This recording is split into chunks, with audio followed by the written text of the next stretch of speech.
Hopefully आपण सगळेजण छान असाल अशी आशा बाळगतो. आजच्या आपल्या 12व्या भागाला आपण सुरुवात करूया. सागरिया फाउंडेशन संचलित स्वयंप्रेरक स्कूल ऑफ इन्स्पिरेशन याच्या माध्यमातून ही सुरू असलेली मालिका. स्वयंप्रेरक काय आहे? तर स्वयंप्रेरक स्वतःच्या आतला आवाज ओळखून देणारी संस्था आहे. त्यांचे उपक्रम हे आपल्याला आपली ओळख नव्याने करून देणारे राहता किंवा केली जाते या माध्यमातून. तर अशा या स्वयंप्रेरक स्कूल ऑफ इन्स्पिरेशन याच्या माध्यमातून आपले आदर्श असलेले छत्रपती शिवाजी महाराज आणि स्वामी विवेकानंद यांच्या स्मृतींना आपण वंदन करूया.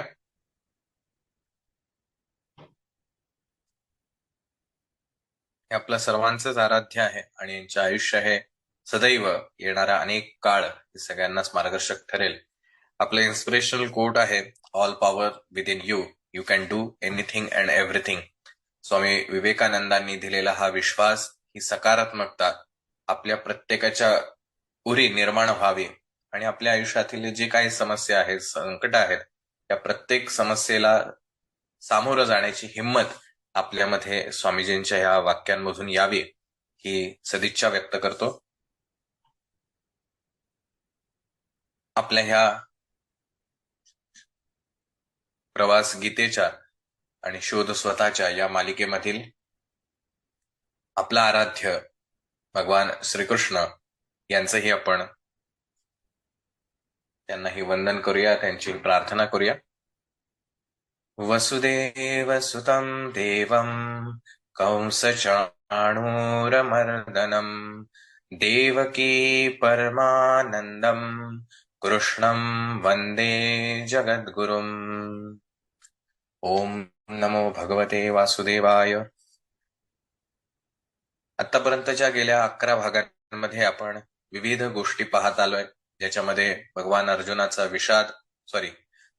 विषाद, गीतेची पार्श्वभूमी, गीता कोणत्या पद्धतीने आपल्याला समजून घ्यायचे याबद्दलचे थोडक्यात माहिती, आणि त्यानंतर श्लोक क्रमांक 12 पासून ते 25 पर्यंत भगवंतानी ज्या गोष्टी सांगितलेल्या आहेत, आपलं स्वतःचं सत्य स्वरूप काय आहे याविषयीचं ज्ञान या श्लोकांमध्ये भगवंतानी अर्जुनाच्या माध्यमातून आपल्याला सांगितलेलं आहे.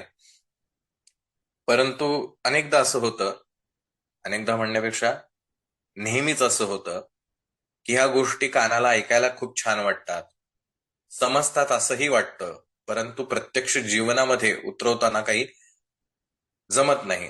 याचं एक छोटंसं उदाहरण देतो. असंच एकाला अशाच गीतेतल्या किंवा अन्य काही गोष्टी याच्यावरती आमची चर्चा चालू होती आणि ती चर्चा झाली. तो म्हणला खूप छान आहे, बरोबर आहे, आपण म्हणजे आत्मा आहोत, आपण म्हणजे एकमेव असे असलेला तो ईश्वर आहोत, आपल्यात आणि इतरांमध्ये काहीच भेद नाही. असं सगळं बऱ्याच गोष्टींवरती कन्क्लुजनवरती आलो आणि दुसऱ्या दिवशी त्याचा फोन आला. फोन फार गमतीशीर होता, परंतु त्यातनं शिकण्यासारखं खूप काही होतं. म्हणजे ही बऱ्याच वर्षांपूर्वीची गोष्ट आहे. तो किंगकॉंग नावाचा एक पिक्चर होता, ज्याच्यामध्ये किंगकॉंग हे पात्र जे आहे ते चिंपांझी और व्हॉट एव्हर ते काही माकडामधला जो प्रकार आहे त्याचं ते पात्र आहे आणि त्याच्यावरती अख्खा सिनेमा चित्रित केलेला आहे. आणि तो म्हणला की खूप छान मूवी आहे, खूप छान एन्जॉय करत होतो. आणि ते किंगकॉंग जेव्हा तो बिल्डिंग वरती चढतो आणि जे काय त्याच्या ऍक्टिव्हिटीज करतो, सो खूप छान वाटतं, थ्रिल पण आहे, भीती पण वाटते, पण छानही वाटतं. पण नेमकं गंमत अशी झाली, म्हणे मी ज्या थिएटरमध्ये पिक्चर बघायला गेलो होतो तिथे एक नेमकं माकड आलं आणि जसंही लोकांना कळलं ते माकड आलंय तशी सगळीकडे घाबरगुंडी उडाली आणि सगळेजण सैरावेरा जिकडे दिसतील तिकडे पळत होते. ते माकडही बिथरलेलं, तो बिचारा त्या अंधारामध्ये शोधत होता आपली वाट आणि ती वाट त्याला काही सापडायला तयार नाही. त्याच्यामुळे तोही बिथरलेला, प्रेक्षकही बिथरलेले, सगळेच बिथरले. अशा याच्यामध्ये मग लाईट लावण्यात आले, मग त्या माकडाला बाहेर काढण्यात आलं आणि मग एक अर्धा एक तासाच्या सगळ्या घडामोडीनंतर पिक्चर पुन्हा सुरू करण्यात आला. आणि मग ह्याच्यातनं मला एक गोष्ट जाणवली किंवा समजली, कारण ज्ञान हे बाहेरून कुठंच घडत नाही, आपल्या अवतीभोवतीच ज्या गोष्टी घडत असतात त्यातनंच आपण शिकायचं असतं. की जेव्हा तो किंगकॉंग जो माकडापेक्षा अतिभव्य आहे, अति सामर्थ्यशाली आहे, असा तो किंगकॉंगचा पिक्चर बघताना माझा तो मित्र आनंद घेत होता. पण त्याच किंगकॉंगचं एक छोटस स्वरूप माकडाच्या स्वरूपात ज्याला प्रत्यक्ष आलं त्यावेळेला मात्र बिथरला. मग हेच आपल्याला भगवंतांनी वेगवेगळ्या श्लोकांमधनं सांगण्याचा प्रयत्न केला की ते जे किंगकॉंगचं स्वरूप आहे तो अपिअरन्स आहे, ते भासमान आहे, ते सत्य नाही. आणि म्हणून त्याचा आपल्याला आनंद वाटतो पण तो खरा नाही. जो किंगकॉंग बघत होता ती गोष्ट खोटी आहे हेही माहिती आहे, ते सगळं व्हीएफएक्स थ्रू केलेलं आहे, हे सगळ्या गोष्टी माहीत असून सुद्धा माझा मित्र तो छानपैकी त्या किंगकॉंगचा आनंद घेऊ शकत होता. पण ज्या क्षणी प्रत्यक्ष माकड त्या ठिकाणी आलं त्या क्षणी ते बिथरले. तसंच हे काही श्लोक मागचे आपण जे सगळे पाहिले ते खूप छान वाटतात, कानाला गोड वाटतात. अगदी आता मला सगळं समजलं, अगदी आपण त्याच्यावर एखाद्याशी डिबेटही करू शकू इतपतही आपल्याला कदाचित समजलं असेल. कदाचित आपल्याला असं वाटेल आता मला सगळंच समजलं, खरं काय तेच समजून गेलं, आता काही बाकीच्या गोष्टी करण्याची गरजच नाही.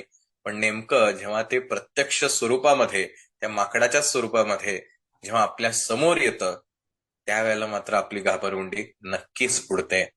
कारण ज्ञान हे कितीही छान वाटत असलं तरी ते प्रत्यक्ष जीवनात जगत असताना मात्र त्रेधा तिरपीट उडते. आणि त्याच अनुषंगाने या 25व्या श्लोकांपर्यंत भगवंतानी या सगळ्या गोष्टी सांगितल्या की आत्मा काय आहे, तो एकमेव आहे, इतर सगळ्या ज्या काही गोष्टी आहेत त्या कशा भासमान आहेत आणि त्याच्यामध्येही तेच ईश्वरी तत्व आहे. त्यामुळे त्या बाहेर दिसणाऱ्या आणि तुझ्या आतमध्ये असलेल्या गोष्टींमध्ये कोणतीच तफावत नाही वगैरे वगैरे, हे सगळं सगळं सगळं सांगून सुद्धा अर्जुनाच्या चेहऱ्यावरचे भाव पाहता भगवंताला असं वाटलं की आता आपल्याला आशय बदलावा लागेल. शिक्षक जो असतो तो शिक्षक जेव्हा अनेक वर्ष शिकवत असतो, ज्याला अनुभवी शिक्षक आपण असं म्हणतो किंवा हाडाचा शिक्षक असं ज्याला म्हणतो, त्यावेळेला त्याला विद्यार्थ्यांना विचारावं लागत नाही की तुम्हाला समजलंय का. त्यांच्या शरीरावरील हालचालीवरनं, ज्याला आपण बॉडी लँग्वेज असं म्हणतो, चेहऱ्यावरती जे काही भाव उमटतात याच्यावरनं त्या शिक्षकाला कळतं की समोरच्याला कळलंय की नाही कळलंय. आणि ते ओळखून तोच शिक्षक पुन्हा नव्याने तीच गोष्ट वेगळ्या पद्धतीनं समजावून सांगण्याचा प्रयत्न करतो. आणि मग ज्याला विद्यार्थ्यांच्या चेहऱ्यावरील भाव बदलतो तेव्हा त्या शिक्षकाला कळतं की विद्यार्थ्यांना समजलंय आणि मग तो पुढच्या विषयावरती जातो. का तर हे अनुभवातून त्याला कळलेलं आहे. जर तो एक्सपिरियन्स नसता, त्याच्याकडे हा अनुभव नसता, तर तो विद्यार्थ्यांना विचारेल की तुम्हाला समजलंय का. विद्यार्थी हो म्हणले की त्याला वाटेल हो विद्यार्थ्यांना समजलंय, आता पुढे जायला हरकत नाही. परंतु जो अनुभवी शिक्षक आहे त्याला मात्र नेमकं कळेल की ही जी मुलं हो म्हणतायत या हो मध्ये किती विश्वास आहे. आणि मग तो पुन्हा वेगवेगळ्या पद्धतीनं ती गोष्ट समजावून सांगण्याचा प्रयत्न करतो. आणि इथं तर साक्षात भगवंतच शिक्षकाच्या, मित्राच्या किंवा ज्ञान देणाऱ्या एका तत्वज्ञानाच्या भूमिकेमध्ये आहे. आणि समोर अर्जुनासारखा अतिशय तुल्यबळ असा विद्यार्थी आहे. परंतु हे सगळं सांगूनही त्या अर्जुनाच्या चेहऱ्यावरचे भाव काही लपले नाहीत. अचंबित झाल्यासारखं सगळं काही ऐकत राहिला आणि ते भाव ओळखून भगवंतानी आता आशय बदलण्याचा निर्णय घेतला. गोष्ट सांगायची तीच, परंतु आता वेगळ्या माध्यमातून सांगायचे. आणि त्यासाठीच हा 26वा श्लोक इथून आता ह्या 12 ते 25 मध्ये झालेल्या श्लोकांचा आशय जो आहे तो थोड्याशा वेगळ्या पद्धतीनं भगवंत इथे सांगणार आहेत. आजच्या ह्या 26, 27 आणि 28 या 3 श्लोकांकडे आपण जाऊया. अथ चैनं नित्यजातं नित्यं वा मन्यसे मृतं तथापि त्वं महाबाहो नैवं शोचितुमर्हसि. अथ म्हणजे परंतु किंवा किंवा च जर किंवा आणि एनम हा जे आपण आत्मा हा संबोधित करतोय, नित्य जातम नेहमी जन्माला येणारा, वा तसेच नित्यम सदा, मृतम मरणारा, त्वम तू, मन्यसे मानत असशील, तथापि तरी सुद्धा, महाबाहो हे महाबाहो, एवं अशा प्रकारे, शोचितम शोक करणारास किंवा शोक करण्यास, न अर्हसी तू योग्य नाहीस. भगवंत अर्जुनाला असं सांगतोय की जरी मी हे तुला सगळं सांगितलं, आत्मा आणि तो चिरंजीव आहे, तो कधीच जन्मालाही येत नाही, कधी मरतही नाही, हे सगळं जरी मी तुला सांगितलं, परंतु हा आत्मा नेहमी जन्माला येणारा अथवा नेहमी मरणार आहे असे जरी तू मानत असेल, की ठीक आहे मी तुला ह्या सगळ्या गोष्टी सांगितलेल्या आहेत, पण शेवटी आपले पूर्वसंस्कार असतात, आपले स्वतःची काही मतं असतात, आपले विचार दृढ झालेले असतात. तर भगवंत म्हणतो ठीक आहे मी म्हणतोय म्हणून तू काही ऐकायची आवश्यकता नाही. जरी तुझं असं म्हणणं असलं की हा आत्मा नित्य जन्माला येणारा आणि मरणारा आहे, तरी सुद्धा हे महाबाहो तू अशा रीतीने शोक करणे योग्य नाही. इथे अर्जुनाची अवस्था ओळखून भगवंत त्याला आता साध्या भाषेमध्ये ती गोष्ट समजावून सांगण्याचा प्रयत्न करतोय, की तो असं म्हणतोय की जरी तू असं मानत असशील की हे शरीर जसं जन्मतं आणि मरतं, तसंच तुझ्या म्हणण्यानुसार आत्मा सुद्धा जन्माला येतो आणि आत्मा सुद्धा मरतो. म्हणजे आपण जेव्हा म्हणतोय की एखादा माणूस मरतो, तर तो आत्मा मरतो अशी जरी तुझी धारणा असेल, तरी सुद्धा तू शोक करण्याचं कारण नाही. का बरं असं तो म्हणत असेल भगवंत त्याला, की तू शोक करण्याची आवश्यकता नाही. जरी तू असं म्हणत असशील, की हा आत्मा जन्माला येतो, मरतो, हे असं जरी तू मानत असशील, तरी तू शोक करण्याचं कारण नाही. याचं पहिलं कारण, की अर्जुनाने स्वतःची स्वयंसिद्धता जी आहे ती सिद्ध केलेली आहे. आणि अनेक शस्त्रास्त्र जी आहेत ती तपश्चर्या करून मिळवलेली आहे. अनेक मोठमोठ्या लोकांशी लढाया करून, युद्ध करून त्यांना पराजित केलेलं आहे. आणि इतर अनेक गोष्टी म्हणजे भगवंतालाही प्रसन्न त्यांनी करून घेतलेला आहे. आणि भगवान श्रीकृष्णाचा तर तो जिवलग सखा आहे. ह्या सगळ्या गोष्टी अर्जुनाने सिद्ध केलेल्या आहेत, त्यांनी करून दाखवलेल्या आहेत. म्हणून तो त्याला म्हणतो की हे महाबाहो, की हे शूरवीरा, तू जरी असं म्हणत असशील, जरी तुझी स्वतःची अशी काही मतं असतील, तरी सुद्धा तू शोक करणं गरजेचं नाही. आता तो का असं म्हणतोय याचं उत्तर त्यांनी पुढच्या श्लोकामध्ये दिलेलं आहे. Next slide. अत्यंत महत्वाचा श्लोक. संस्कृत ही अशी भाषा आहे की ज्याच्यामध्ये कमी अक्षरांमध्ये, कमी शब्दांमध्ये खूप मोठा आशय सांगता येतो. एकाच श्लोकामध्ये किंवा एका वाक्यामध्ये अनेक वेगवेगळे पैलू एका विषयाचे मांडता येतात. अशी अतिशय समृद्ध अशी असलेली ही संस्कृत भाषा, आणि म्हणून संस्कृतला देववाणी असं सुद्धा संबोधलं जातं. आता ह्या श्लोकामध्ये फार मोठी फिलॉसॉफी किंवा फार मोठं तत्वज्ञान हे भगवंत या ठिकाणी आपल्याला सांगतो. जातस्य हि ध्रुवो मृत्युर्ध्रुवं जन्मामृतस्य च तस्मात् परिहार्येथे न त्वं शोचेतुमर्हसि. ही म्हणजे कारण, म्हणजे मागच्या श्लोकामध्ये सांगितलंय की तुझं असं जरी म्हणणं असलं तरीही जातस्य जन्माला आलेला, मृत्यू ध्रुव निश्चित आहे, च आणि मृतस्य मेलेल्याला, जन्म ध्रुवम निश्चित आहे, तस्मात म्हणूनही, अपरिहार्य उपाय नसलेल्या, अर्थे त्या गोष्टीच्या बाबतीत, त्वम तू, शोचितम शोक करण्यास, न अर्हसी योग्य नाहीस. कारण असे मानल्यास त्यानुसार जन्मास आलेल्या मृत्यू निश्चित आहे आणि मेलेल्याला जन्म निश्चित आहे, म्हणून या उपाय नसलेल्या गोष्टींविषयी तू शोक करणे योग्य नाही. जातस्यही ध्रुवर मृत्यू.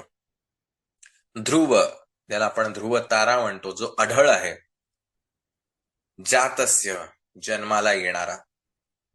प्रत्येक जन्माला येणारा व्यक्ती, वस्तू, विषय जे काही असेल, याला मृत्यू हा निश्चित आहे. हे भगवंत या ठिकाणी सांगतो की जरी तुझं असं म्हणणं आहे की जन्माला येणार आहे, तू मरणार आहे, ही तुझी जरी धारणा असली. आता ह्याच्यामध्ये गंमत बघा, जन्माला येणारा मरणार आहे, या एका वाक्यामध्ये किती प्रॅक्टिकल अप्रोच भगवंताने ठेवलेला आहे. इथे ज्ञान आहे ना, धर्म आहे किंवा अन्य कुठल्याही गोष्टीने अतिसामान्य असलेल्या कोणाही व्यक्तीला हे मान्य करावं लागेल किंवा तो मान्य करेल की जो जन्माला येतो तो मरणार आहे. अशी कोणतीच गोष्ट नाही जी जन्माला आली आणि मरणार नाही. आपल्या सगळ्यांच्या डोळ्यासमोर अनेक गोष्टी आयुष्यात घडत राहतात. जे जन्माला येते ते मरत आहे. आपल्या अगोदरही आपले आजी आजोबा, पणजी पणजोबा, अजून त्याच्या पलीकडचे हेही जन्माला आले आणि मृत झाले. आणि हे आपल्यालाही माहिती आहे की आपणही जन्माला येणार आहोत आणि एक दिवशी मरणार आहोत. आपल्या नंतरची जी काही लोक येतील हेही जन्माला येणार आहेत, मरणार आहेत. माझा जो आनंद, एखादा पदार्थ खाल्ल्यानंतर मिळणारा आनंद, एखादा प्रिय व्यक्ती भेटल्यानंतरचा आनंद, एखादी प्रिय वस्तू मिळाल्याचा आनंद, एखादी अवचित घटना घडली की ज्याच्याबद्दल मी कल्पनाच केली नव्हती, मला प्रमोशन मिळणं, अचानक पैशांचा लाभ होणं, अशा कुठल्याही गोष्टी आनंदाच्या, हा आनंद येणार आहे आणि तोही मृत्यू पावणार आहे. तो काही क्षणांचा आहे. पुढच्या काही क्षणानंतर जर एखादी अप्रिय गोष्ट कानावरती पडली तर आपला तो आनंद विरून जातो आणि आपण ताबडतोब दुःखात जातो. म्हणजे हा आनंद सुद्धा जन्माला येणार आहे आणि तो मरणार आहे, आपण प्रत्येक जण रोजच्या रोज अनुभवत असतो. आणि दुःख सुद्धा तसंच आहे की आपल्याला दुःख होतं, अगदी आपण धाय मोकलून रडू पण दुःखामुळे, परंतु ते दुःखही जाणार आहे. पुन्हा आयुष्यात आनंद येईल, पुन्हा दुःख येईल, हे सतत चालू आहे. आपल्या हिंदू धर्मामध्ये ही गोष्ट तर नक्कीच मान्य केलेली आहे की माणूस जो जन्माला येतो तो मृत पावणार आहे. आपण आता ही भगवद्गीता मानतोय आहे, वाचतो आहे आणि गीता ही आपल्या धर्माचं प्रमाण, आधारभूत ग्रंथ आपण मानतो. परंतु तुम्ही एखाद्या ख्रिश्चन व्यक्तीकडे गेलात, त्याला जर म्हणलात की अरे जन्माला येणारी व्यक्ती किंवा वस्तू ही कायम तशीच राहील का, तर तो म्हणेल नाही, तशीच नाही राहत. आणि म्हणून त्यांच्याकडे मृत्यू झाल्या पश्चात रेस्ट इन पीस असं म्हटलं जातं. व तू वाट बघ, जो कोण तो भगवंत असेल, तुझी जेव्हा वेळ येईल त्याला तुला तो घेऊन जाईल, तोपर्यंत तू इथं शांत राहा. म्हणजेच जन्माला येणारे मरणार आहे, हेही त्यांनी त्या धर्माने गृहीत धरलेलं आहे. कुठलाही धर्म घ्या, मुस्लिम घ्या, जैन घ्या, पारसी घ्या, बौद्ध घ्या, कुठलाही धर्म घ्या. या कुठल्याही धर्मातला किंवा अगदी आपली ही वैदिक परंपरा मानणारा असो, न मानणारा असो, सायंटिस्ट असो, विज्ञानवादी असो, कुठल्याही विचारांच्या किंवा धारणेचा व्यक्ती असो, त्याला जरी आपण विचारलं की बाबा रे, जन्माला येणारी व्यक्ती अथवा वस्तू ही नष्ट होईल का, तर तो म्हणेल हो, जन्माला येणारी व्यक्ती अथवा वस्तू ही नष्ट होणारच आहे. कधी ना कधीतरी काही लोकांचं अस्तित्व थोड्याच वेळासाठी असेल, काही लोकांचं अस्तित्व किंवा काही गोष्टींचं अस्तित्व हे बऱ्याच कालावधी साधी असू शकतं. डायनासॉर सारखे अनेक जीव जे पूर्वी होते असं म्हणतात, त्यांचंही अगदी अवाढव्य शरीर, सगळ्याच गोष्टी होत्या. असं वाटायचं की यांनी हे सगळे पृथ्वी संपवणार, पण तेही संपले. एखादा खूप काय म्हणूया रागीट तापट असलेला कुत्रा असेल की जो सदैव लोकांवर दहशत त्याची असते की त्याच्यापासून सगळे घाबरून असतात, पण तोही एक दिवशी मृत्यू पावतो. अनेक गोष्टी आहे. एखादा खूप जवळचा व्यक्ती आहे, तोही मरणार आहे.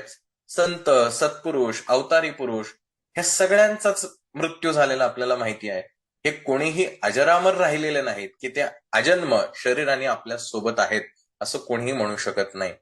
प्रत्येकाचं शरीर, अगदी रामाचं शरीर असो, कृष्णाचं असो, हनुमानाचं असो, अजून कोणाचंही असो, प्रत्येकाचं शरीर जन्माला आलं त्याच्यानंतर त्याचा मृत्यू हा नक्कीच आहे. म्हणजे शरीराने प्रत्येक कोणीही सत्पुरुष असो, संत असो, देव असो किंवा अवतरित असो, त्यांचं शरीर जन्माला येणार आणि मृत्यू पावणार आहे.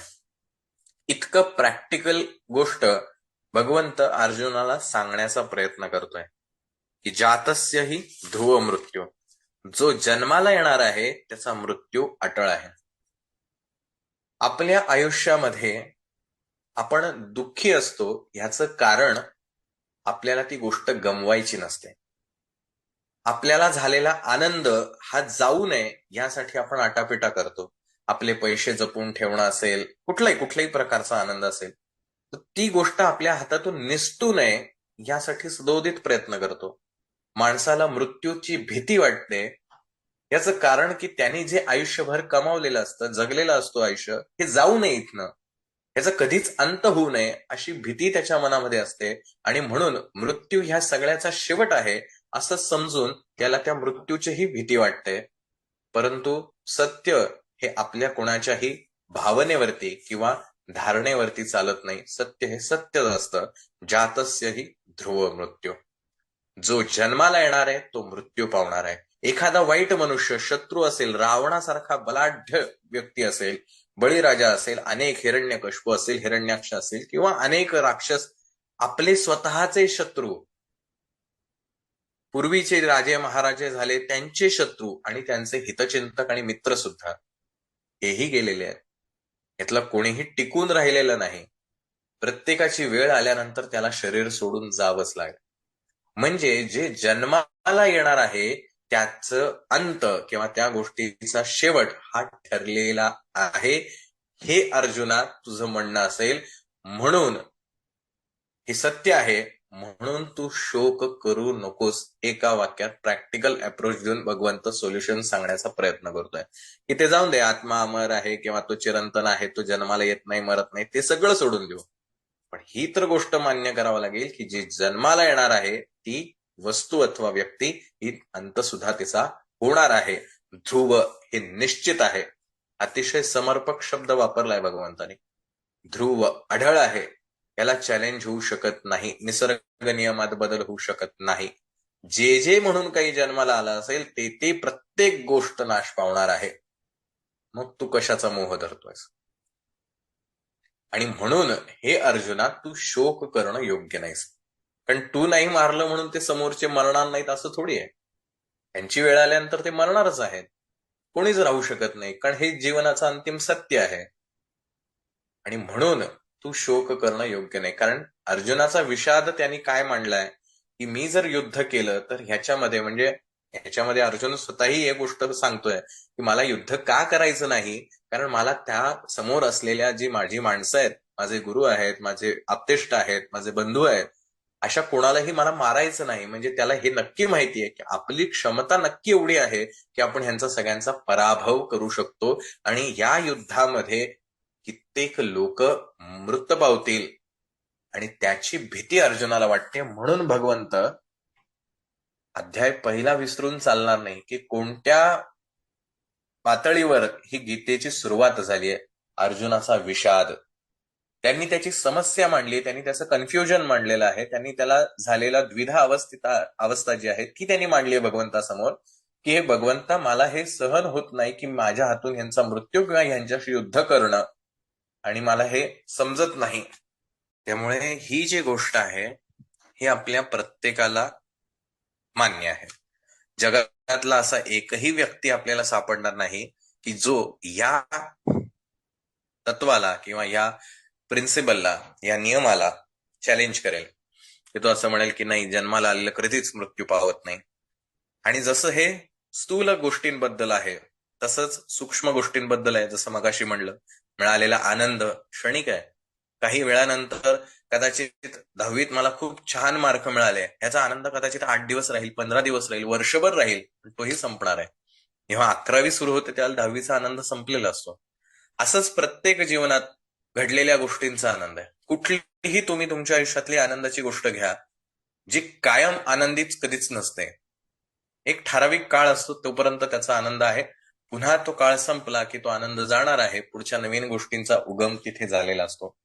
म्हणजे जसं स्थूलामध्ये आहे, ग्रॉस लेवलवरती जसं हा नियम आहे, तसा सूक्ष्म लेवलवरती सुद्धा हाच नियम आहे की जे जन्माला येणार आहे ते मृत्यू निश्चित आहे. त्यामुळे विज्ञान असो अथवा अध्यात्म असो, देश अथवा परदेश असो, स्त्री असो अथवा पुरुष असो, सूक्ष्म असो अथवा स्थूल असो, या प्रत्येक ठिकाणी हा नियम सिद्ध आहे. आणि म्हणून भगवंत अर्जुनाला म्हणतो की हा नियम तुला मान्य आहे किंवा मान्य असलाच पाहिजे, कारण ते सत्य आहे. आणि म्हणून तू शोक करणं चुकीचं आहे. पण एवढंच जर सांगितलं असतं तर तो भगवंत कसला. पुढच्या गोष्टींमध्ये त्यांनी असं काही सांगून ठेवलंय की जे फक्त हिंदू धर्मातच किंवा वैदिक परंपरेतच सांगितलं जाऊ शकतं, ज्याला आजही वैज्ञानिक असो किंवा विज्ञानवादी असो आणि इतर परदेशस्थ लोक असो, हे आजही शोध घेत आहेत. जे भगवंतानी इथं सांगितली आहे गोष्ट हे सत्य आहे. काय सांगितलंय पुढं? पहिलं काय सांगितलं? जातस्यहि ध्रुवोर मृत्यू. आता पुढे काय सांगितलंय? ध्रुवम जन्म मृतस्य च, की जे मरणार आहे त्याला पुन्हा जन्म आहे. पुनर्जन्म हे फिलॉसॉफी, हे तत्वज्ञान, हे सत्य फक्त हिंदू धर्मामध्येच सांगितलं जातं. आणि म्हणून जे विज्ञानवादी आहेत किंवा ज्या अंधश्रद्धा आहेत अशा, किंवा अंधश्रद्धा निर्मूलन अशा विचारांचे आहेत, ते म्हणतात पुनर्जन्म वगैरे काही गोष्टच नसते. पण पुनर्जन्म जर ही गोष्ट नसेल, आपण आता काही काळापुरतं हे सोडून देऊया की पुनर्जन्म हा वादच नाही. तर रेस्ट इन पीस असं ज्याला म्हणतोय याचाच अर्थ मृत्यू पश्चात काहीतरी घडणार आहे, म्हणजेच शरीराचा मृत्यू झाला तरी सुद्धा मृत्यू होत नाही, हे विज्ञान किंवा ख्रिश्चन लोक सुद्धा मान्य करतात. पुढे काय होणार आहे आम्हाला माहित नाही, पण रेस्ट इन पीस की जरी तुझं शरीर संपलं असलं तरी तुझा प्रवास थांबलेला नाही, हे त्यांचंही तत्वज्ञान मान्य करतं. पण त्यांचं ज्ञान किंवा त्यांचा अभ्यास एवढाच आहे की ह्याच्या पुढे काय होते हे आम्हाला माहित नाही, म्हणून रेस्ट इन पीस आहे. आमच्या लोकांनी त्याचा अनेक हजारो वर्ष अभ्यास करून सांगितलं की ह्याच्या पुढे काय होत आहे. कुठल्याही धर्मातली तुम्ही गोष्ट घ्या, मृत्यू पश्चात काय होतं हे जे आलं, तुम्ही त्या प्रत्येक धर्म जो अर्थात नॉलेजेबल आहे, स्कॉलर आहे, अशा व्यक्तीला विचारा. ज्याला काडीचंही ज्ञान नाही, फक्त धर्माचे आणि बाकीच्या गोष्टी करतो, त्याच्यात काही अर्थ नाही. पण त्याला जर विचारलं तर तो एक गोष्ट नक्की सांगेल की शरीराचा मृत्यू म्हणजे मृत्यू नाही, ती केवळ एक मर्यादा संपते, ह्याच्या पलीकडे काहीच नाही. आणि मग ही मर्यादेनंतर काय आहे हे कशावर अवलंबून आहे. ज्याला मुसलमान धर्मातले लोक अतिरेकी जे आहेत, ज्यांना जन्नत पाहिजे म्हणून ते खून खराबा किंवा आतंकवादी हल्ले अशा गोष्टी करतात. का तर तुम्ही असं केल्यामुळे तो अल्लाह जो आहे तुम्हाला जन्नत देणार आहे. ह्यातनं एक गोष्ट ते अधोरेखित करतायत. अजूनही आपण आपल्या धर्माविषयी बोलत नाही, पण ह्यातनं एक गोष्ट ते अधोरेखित करतायत की तुम्ही मेल्यानंतर काय राहणार असेल तर ते आहे तुमचं कर्म. तुम्ही आज जे हे खून खराबे, आतंकवादी हल्ले, हे सगळं जे करताय, ज्याच्यामुळे तुम्हाला जन्नत मिळेल असं वाटतंय, म्हणजे आजचं कर्म हे तुमचं मृत्यू पश्चात असलेलं कार्य असू शकतं, इफेक्ट. मागच्या वेळेला आपण कार्य कारण ह्या दोन शब्दांमधला फरक बघितला. आज तुम्ही जे करत आहात त्याचं फळ तुम्हाला तुमच्या मृत्यू पश्चात मिळेल, म्हणजेच तुमच्या शरीराचा मृत्यू झाल्यानंतरही तुमच्या सोबत काय राहणार आहे तर ते तुमचं कर्म आहे, आणि तुमच्या सोबत राहतंय म्हणजे तुम्हालाही अस्तित्व राहणार आहे, हे सुद्धा ते मान्य करतात. म्हणजे मृत्यू कशाचा होतोय तर फक्त शरीराचा होतोय, हा इस्लाम धर्म सुद्धा मान्य करतो. रेस्ट इन पीस असं ज्याला म्हटलं जातं त्याही वेळेला तेच गोष्ट आहे की इथे शांत पडून राहायचं आहे, की ज्या वेळेला तुझी वेळ येईल त्यावेळेला तुला नेलं जाईल. याचाच अर्थ ती वेळ कशावरती येणार आहे तर तुझ्या आज केलेल्या कर्मांवर ठरणार आहे. म्हणून तुझी आजची कर्म ही चांगली असली पाहिजेत. मग ते जगण्याच्या पद्धती प्रत्येकाच्या वेगळ्या असू शकतात, त्याबद्दल दुमत नाही. परंतु हे प्रत्येक धर्मामध्ये, बौद्ध धर्म घ्या, जैन धर्म घ्या, पारसी धर्म घ्या, प्रत्येक धर्मामध्ये स्वतंत्र, जरी वेगवेगळ्या भाषेमध्ये वेगवेगळ्या आशयाने गोष्ट सांगितली असेल तरी गोष्ट एकच सांगितली आहे की मृत्यू जो होतोय तो शरीराचा होतोय. या शरीराच्या पश्चात तू मात्र तिथंच राहणार आहेस, आणि तुझ्या सोबत काय येणार असेल तर ते तुझं कर्म आहे. आता जाऊया आपल्या भगवंतानी सांगितलेल्या फिलॉसॉफीकडे. ध्रुवम जन्म मृतस्य च, की जन्माला आलेला प्रत्येक जण हा मृत्यू पावणार आहे, हे मान्य आहे, आणि हे सगळ्यांनाच मान्य आहे. पण मृत्यू पश्चात पुन्हा जन्म आहे ह्याच्यावरती मात्र वाद आहे. पण भगवंत ठामपणे सांगतोय जे जन्माला येणार आहे ते मरणार आहे, मृत्यू पश्चात पुन्हा जन्माला येणार आहे. म्हणजेच हा शरीर किंवा हे शरीर जे आपले आहे हे संपल्यानंतर आपण संपतोय का? नाही. पुन्हा आपल्याला जन्म आहे, आणि तिथेही पण शब्द काय? ध्रुव. हे आढळ आहे की आता मी मेलो, आता संपलं माझं, आता मला कसलाही त्रास होणार नाही, असं म्हणणं हे निव्वळ मूर्खपणाचं आहे. कारण ते सत्याशी फारकत घेणार आहे. सत्य काय? मृत्यू पश्चात पुन्हा जन्म आहे. आज ज्याला असं मी म्हणतो की अरे मस्त मनुष्य जन्म मिळाला, एन्जॉय करून घेऊ लाईफ. येस, एन्जॉय करा, नो प्रॉब्लेम. पण आज तुम्ही ह्या मनुष्य जीवनामध्ये जे जे काही कर्म करणार आहात ते सगळं, हे शरीर ज्या वेळेला सोडलं जाणार आहे त्यावेळेला हे सगळं कर्म तुमच्या सोबतच राहणार आहे, आणि ज्या बेसिसवरतीच तुम्हाला पुढचा मार्ग मिळणार आहे. ध्रुव ध्रुवम जन्म मृतस्य च, यावरतीच तुमचा पुढचा जन्म ठरणार आहे. इतकं साधं सोपं पण एवढ्या कमी शब्दात भगवंतांनी सांगितलं. बरं, दुसरं आणखीन समजून घ्या. हा पुनर्जन्म जो आहे, हा पुनर्जन्म ज्याला भगवंत इथे म्हणतोय की पुन्हा त्याला जन्म मिळणार आहे, हा पुनर्जन्म म्हणजे नेमकं काय? एक तर साधं आपल्याला मराठी समजेल, पुनर म्हणजे पुन्हा आणि जन्म म्हणजे नव्याने जन्माला येणं. तर आपण जन्म कशाला म्हणतो? की एखाद्या गोष्टीची निर्मिती झाली की त्याला म्हणतो आपण ह्याचा जन्म झाला. माणूस जन्माला आला म्हणजे काय? तर त्याच्या आईच्या पोटातून तो जीव जो आहे त्याला स्वतंत्र अस्तित्व आलं, मग आपण म्हणतो हा जीव जन्माला आला. एखादी आयडिया असेल ती डोक्यात आली तर आपण काय म्हणतो? माझ्या डोक्यात ही आयडिया जन्माला आली. कुठलीही गोष्ट घ्या, कोणतीही वस्तू घ्या, या वस्तू ज्याला आपण पाहतो त्याला आपण हे नक्की म्हणतो की ही आयडिया कोणाच्या तरी डोक्यात जन्माला आली असेल. म्हणजे जन्माला येणं म्हणजे त्याची निर्मिती होणं असं आपण गृहीत धरलेलं असतं. पण एक गोष्ट समजून घ्या की ती गोष्ट जन्माला येण्या अगोदर म्हणजे त्याची निर्मिती आपल्याला दिसण्या अगोदर नसते का? मूल ज्यावेळेला आईच्या पोटातून बाहेर येतं त्यावेळेला आपण म्हणतो त्याचा जन्म झाला, पण तो आईच्या पोटात काही वेळापूर्वी ज्यावेळेला होता त्यावेळेला तिथं जीव नव्हता असं आपण म्हणू शकू का? Of course not. आपण म्हणणार तिथेही जीव आहे. बरं, आणखीन 4 दिवसापूर्वी तिथे जीव होता का? येस, ऑफकोर्स तिथे जीव आहे. त्याच्या अगोदर काही महिने जीव होता का? येस, ऑफकोर्स जीव आहे. आणि जीव आहे म्हणून तर त्याला आपण मानतो तिथे की ती गर्भवती आहे तर ती 2 जीवांची आहे. म्हणजे तेव्हा तो जीव आईच्या पोटात आहे तेव्हा सुद्धा त्याचा जन्म झालेलाच असतो. आपल्या डोळ्यांना किंवा आपल्या इंद्रियांना तो अवगत होत नाही, एवढीच आपली अडचण आहे. की आहे पण आम्हाला दिसत नाहीये. आजकाल टेक्नॉलॉजी आहे म्हणून आपण पाहतोय. अदरवाईज आपण प्रत्यक्ष कुठलेही त्याचा अनुभव घेऊ शकत नाही. म्हणून आपण तो जन्माला येतो. आपलं जन्म दिनांक काय हे कशावर ठरतं? आपण ज्यावेळेला प्रत्यक्ष लोकांना दिसायला लागलो, लोकांना अनुभवायला यायला लागलो, तो आपला जन्म झाला. पण त्याच्या अगोदर आईच्या पोटामध्ये 9 महिने आपण जन्मतच होतो, जन्माला आलो होतो. बरं, त्याच्या अगोदर आपला जीव नव्हता का? गंमत अशी आहे की आपण असं म्हणत असतो की काही नाही मधनं काहीतरी तयार झालेलं आहे, की आधी काहीच नव्हतं पण त्याच्यातून आता काहीतरी जन्माला आलंय. पण जर काही नसतंच तर काहीतरी जन्माला येऊच कसं शकेल? कोणताही जीव जन्माला येण्यासाठी 2 जीवांची आवश्यकता आहे, म्हणून तर तो तिसरा जीव जन्माला येऊ शकतो. म्हणजे आधी त्या 2 जीवांमध्ये ती गोष्ट अस्तित्वात होती म्हणून तिसऱ्याची निर्मिती होऊ शकली. म्हणजे नथिंग मधनं समथिंग निर्माण होऊ शकत नाही. काही नाही मधनं काहीतरी निर्माण होऊच शकत नाही. ते आधीच अस्तित्वात असलं पाहिजे. फक्त त्याचे काय म्हणा फॉर्म जो आहे, त्याचं रूप जे आहे ते बदलतं. पोटामध्ये असताना असलेला जीव, 1 महिन्याचा असताना असलेला जीव, 8 महिन्याचा असताना असलेला जीव, जन्माला आल्यानंतरचा जीव फॉर्म बदलतोय पण जीव आहेच.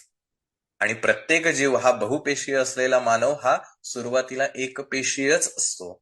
त्या एकपेशीय मधनच ह्याची निर्मिती होते.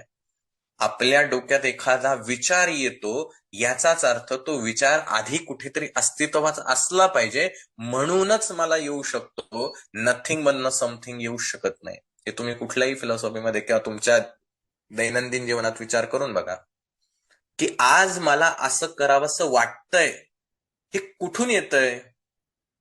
काहीच नसण्यामधनं काही असणं असूच शकत नाही. म्हणजेच मला जेव्हा एखादी गोष्ट आज मला ही गीता सिरीज करावीशी वाटते, काय कारण असेल? कुठेतरी आधी ही गोष्ट घडलेली असली पाहिजे माझ्याशी संबंधित. कारण आत्ताच आपण बघितलं की आपल्या देहाच्या मृत्यू पश्चात पुढे काय जातंय? तर कर्म जातंय.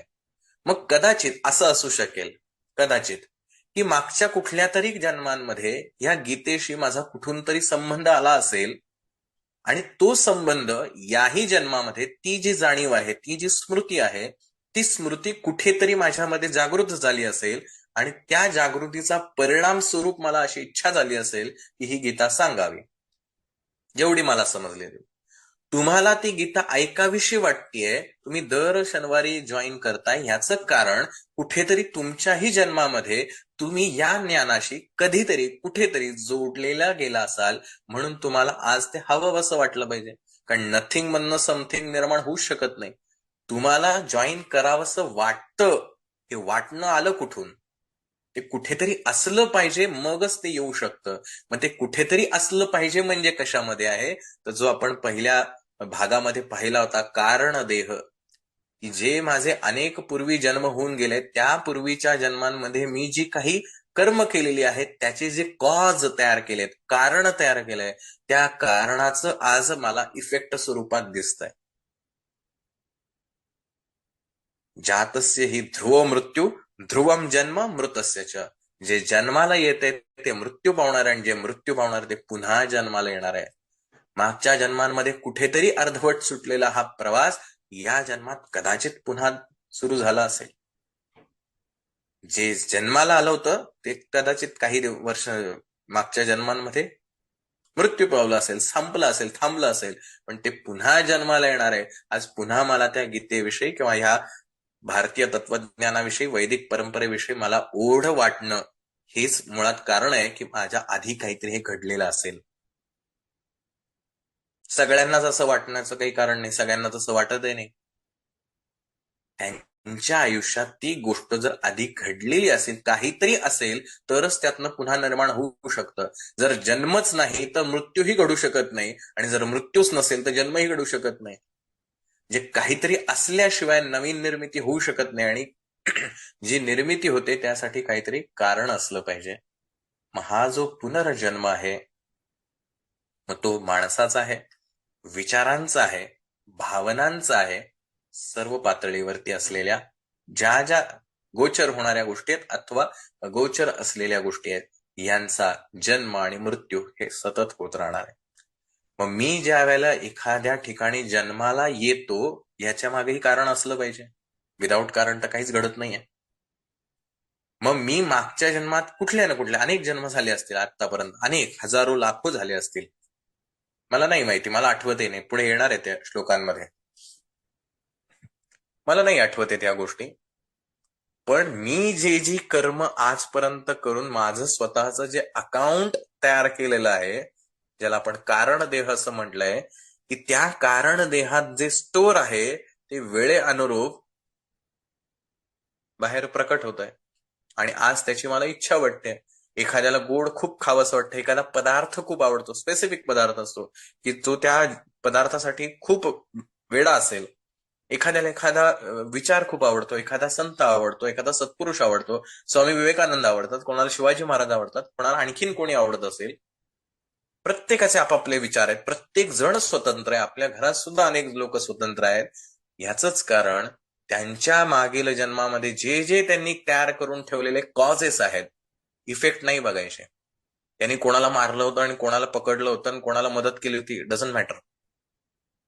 ते करत असताना त्यांनी कारण काय निर्माण करून ठेवलंय, त्या कारणाचं प्रतीक आज कार्यामध्ये प्रकट होताना दिसतं. आणि म्हणून मला ह्या जन्मामध्ये जे जे काही सुख आणि दुःख भोगायला लागतंय, त्याचं कारण मीच आहे. आणि एकदा जर हे मी ऍक्सेप्ट केलं की माझ्या आयुष्यात जे घडतं आहे त्याचं कारण मीच आहे, तर मला जे घडवायचं आहे त्याचं सुद्धा कारण मीच आहे, हे सुद्धा मला ऍक्सेप्ट करावंच लागेल. आणि म्हणून स्वामी विवेकानंद म्हणतात की all power with in you, you can do anything and everything. जर तू एकदा ऍक्सेप्ट केलं की तुझ्या जीवनात जे जे काही घडतंय त्याला कारणीभूत तूच आहे, आणि जर ती गोष्ट माझी असेल तर ती बदलणं मला शक्य असली पाहिजे. तुमच्या गाडीवरती मी बसून गाडी ड्राईव्ह नाही करू शकत आहे, कारण तुमची गाडी आहे ती कुठे असेल मला माहित नाही, पण माझ्या गाडीवर मला ड्राईव्ह करता येस ऑफकोर्स, कारण ती माझी आहे. मला जेव्हा तुमची गाडी चालवायची असेल तर मला तुमची परवानगी घ्यावी लागेल, कारण ती तुमची गाडी आहे. सांगण्याचा आशय समजून घ्या. जेव्हा ते माझं असतं त्यावेळेला मला त्याच्यामध्ये बदल करण्याचा पूर्ण अधिकार असतो. जर ते दुसऱ्याचं असेल तर मला त्याच्यामध्ये बदल करता येत नाही किंवा त्यासाठी परवानगी मागावी लागेल. मग माझ्या आयुष्यात घडणाऱ्या चांगल्या अथवा वाईट गोष्टी याचं कारण मी आहे, हे जर मी एकदा ऍक्सेप्ट केलं तर ते बदलण्याचं सामर्थ्य सुद्धा माझ्यात आहे. मग मी जर माझं कर्माचं अकाउंट चेंज केलं तर माझं आयुष्य बदलणार आहे, हेही मला ऍक्सेप्ट करावं लागेल. आज जे माझ्या आयुष्यात घडतंय हे जर माझ्या मागील कर्मांमुळे घडत असेल, तर मला उद्याचं जर भविष्य घडवायचं असेल तर मला आज जे कर्म करायचे त्यानुसार कर्म करावे लागतील. आपोआप उद्याचं भविष्य घडणार आहे. मला त्यासाठी आटापिटात करण्याची, चिंता करण्याची, काळजी करण्याची गरजच नाही. कार्यावरती लक्ष ठेवायचं नाही, कारणावरती लक्ष ठेवायचं. आणि जर ते करू शकलो तर कार्य ऑटोमॅटिक घडतं. हे आपण मागच्या श्लोकांमध्ये सुद्धा पाहिलं होतं. त्यामुळे या एका छोट्याशा लाईनमध्ये भगवंतांनी किती मोठं तत्वज्ञान आपल्याला सांगितलं की प्रत्येक गोष्ट, शरीर संपतंय, बाकी काहीच नाही संपत आहे. हा जो पंचभूतांनी बनलेला देह आहे तेवढंच संपणार आहे, त्या पलीकडे काही संपणार नाही. हे सगळी फिल्म जी आहे ती ऑटोमॅटिक पुढे चालत राहते. आणि याच्यावरती ज्ञानेश्वर माऊली फार सुंदररित्या वर्णन करतात. ते असं म्हणतात, जो आदि स्थिती अंतू हा निरंतरे असे नित्यू, जैसा प्रवाहो अनुस्यतू गंगा जळाचा. ते आदी नाही खंडले, समुद्री तरी असे मानले मीनले, आणि जातची मध्ये उरले दिसे जैसे. म्हणजे गंगेचा जो प्रवाह आहे, माऊली म्हणतात की हा जो गंगाजळ आहे, हे गंगेचा जो प्रवाह आहे हा अखंड वाहतोय. तो ते हरिद्वारला आपल्याला वाटेल अरे इथली हरिद्वाराची गंगा वेगळी आहे, ती जिथे समुद्राला पश्चिम बंगालमध्ये मिळते तिथे आपल्याला वाटेल की हा बंगालच्या उपसागराला मिळणारी ही गंगा आहे, पण शेवटी गंगेचंच पाणी आहे. हा प्रवाह अखंड आहे, तुम्ही त्याला तुकड्या तुकड्यांमध्ये पाहताय. तसा हा आत्म्याचा प्रवास जो आहे हा अखंड आहे, चालूच राहणार आहे. आपण त्याला तुकड्या तुकड्यांमध्ये पाहतोय की अरे आज सागर म्हणून आहे, उद्या कोणतरी आणखीन तिसरा येईल, परवा आणखीन तिसरा येईल. आपण तुकड्या तुकड्यांमध्ये पाहतोय. आतमधले असलेला सोर्स हा कॉन्स्टंट आहे, तो कधीच बदलत नाही. म्हणून हे आघवे एथ तुझ नलगे शोचावे, जे स्थितीची हे स्वभावे अनादि ऐसी. की हे अनादि काळापासून चालू आहे, कोणाला माहित नसलेल्या काळापासून. जन्म मृत्यू पुन्हा जन्म पुन्हा मृत्यू पुन्हा जन्म पुन्हा मृत्यू. म्हणून तू शोक करू नकोस अर्जुना, आणि हे तुझ्याही हातात नाही. पुढे काय म्हणले भगवंतानी, तस्मात परिहार्यर्थे नत्वम शोचेतुमर्हसि.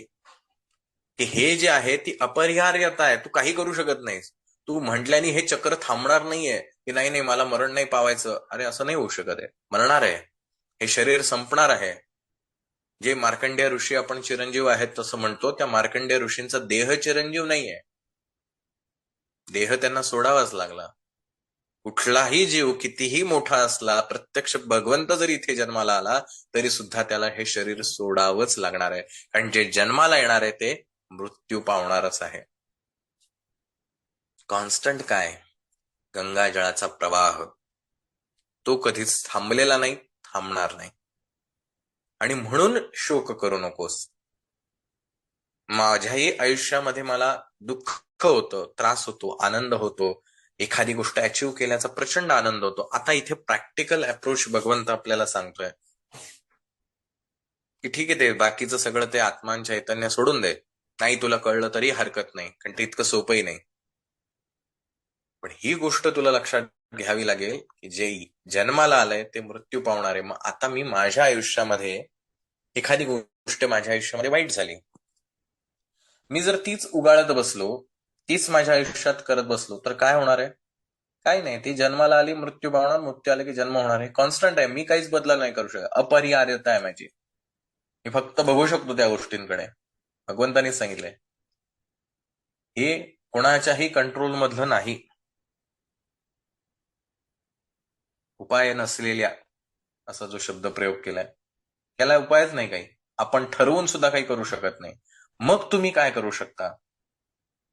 तुम्ही तुमची आजची कर्म, तुमची आजची ऍक्शन ही बदला, रिझल्ट तुमच्या समोर राहील. भूतकाळात काय घडलंय आणि भविष्य काळात काय घडणार आहे यामध्ये आपण चिंतित राहतो, पण ह्या सगळ्यांचं दोन्ही मधलं कारण जे आहे हे कर्म आहे. तुम्हाला एखादी गोष्ट अभिप्रेत असेल की मला ही आयुष्यात मला घडवायची आहे, तर त्याच्यानुसार तुम्ही आजचं कर्म बदलायला लागा, तुमच्या आयुष्यात ती गोष्ट घडणार. पण मला ती घडवायची आहे म्हणून मी जर चिंतित राहिलो तर ती माझ्या आयुष्यात कधीच घडणार नाही. आणि बरं जी घडणार आहे त्यालाही कधीतरी अंत आहे, हेही मला मान्य करावं लागेल. मग आता महत्वाचं असं आहे की एक आपण मृत्यू हा जर भाग घेतला, भगवंत इथं म्हणतो की जन्माला येणारा मृत्यू त्याला येणार आहे. या मृत्यूचं भय प्रत्येकालाच आहे. प्रत्येक जीवाला या मृत्यूचं भय आहे. तो मनुष्य असो अथवा मनुष्य इतर असो. का बरं हे मृत्यूचं भय?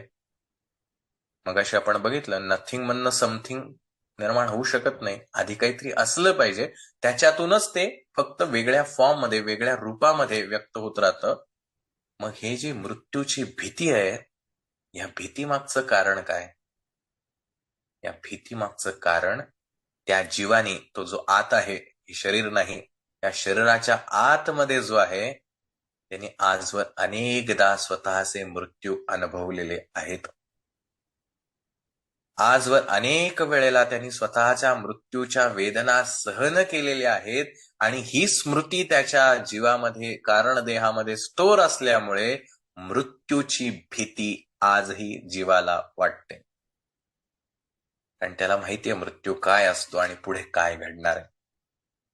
जसं शाळेमध्ये जर कमी मार्क मिळाले असतील आणि ते आपल्या वडिलांसमोर दाखवायचे असतील आणि आपल्या वडिलांचा स्वभाव आपल्याला माहिती असेल की ते काय पद्धतीनं रिॲक्ट होतील, तर तो विद्यार्थी जो आहे, तो मुलगा जो आहे, तो वडिलांसमोर जायला घाबरतो.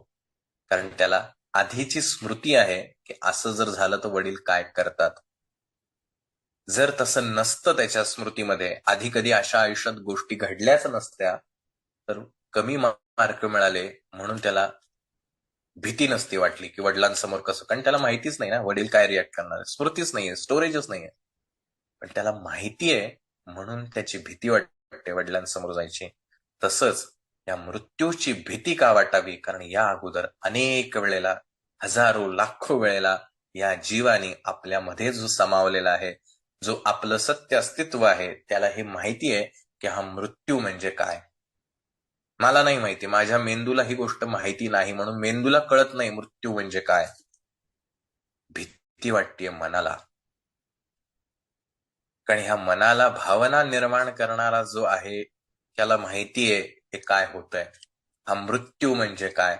जेव्हा तो जन्माला येतो त्याला अतिशय आनंदात असतो. कारण त्याला माहितीये तो मृत्यू पश्चात जे जीवन जगलेलं आहे, त्याच्यातून आता त्याची सुटका झाली आणि इथे त्याला जन्म मिळाला. पण अतिशय आनंदात जीवन जगत असतो. हळूहळू जसा जसा मृत्यूकडे त्याची वाटचाल सुरू होते, तशी तशी मनामध्ये भीती जागी व्हायला लागते. मग ते ऐन तरुण वयात सुद्धा एखादा अपघात झाला आणि अपघात झाल्यानंतर मृत्यू डोळ्यासमोर असेल, भीती त्यालाही वाटते. उतार वयात ज्यावेळेला वार्धक्याने आता मृत्यूची वेळ जवळ येते असं ज्याला वाटतं, त्यावेळेला त्या जीवाला सुद्धा भय वाटतं. कुठल्याही वयातल्या माणसाला, लहान बाळ असलं तरी सुद्धा त्याला भीती वाटते. फक्त त्याला व्यक्त करण्याची पद्धत माहीत नसते, कारण मेंदू प्रगल्भ झालेला नाही.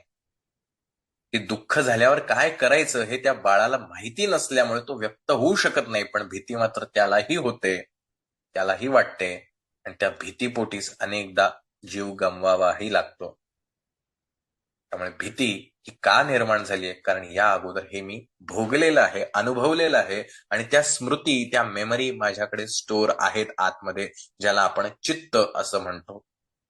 ह्या चित्तामध्ये ह्या सगळ्या अनेक हजारो वर्षांच्या जेवढे माझे जन्म झाले असतील, त्या सगळ्यांच्या स्मृती आतमध्ये स्टोअर आहेत, ज्या मला माहिती नाहीत आतमध्ये काय काय आहे. पण त्या जशा जशा प्रकट होतील तसं तसं मला समजायला लागतं. आणि त्याचाच पुढचा श्लोक अत्यंत महत्वाचा आहे. पण म्हणून माझ्या जीवनात आज मला एखादी गोष्ट हवी हवीशी वाटते. का हवी हवीशी वाटते? कारण कुठेतरी मागच्या जन्मांमध्ये त्या गोष्टीविषयी तुम्ही जोडलेला होता आणि म्हणून ती तुम्हाला गोष्ट हवी हवीशी वाटते. कारण नथिंग मधनं समथिंग काही निर्माण होऊ शकत नाही.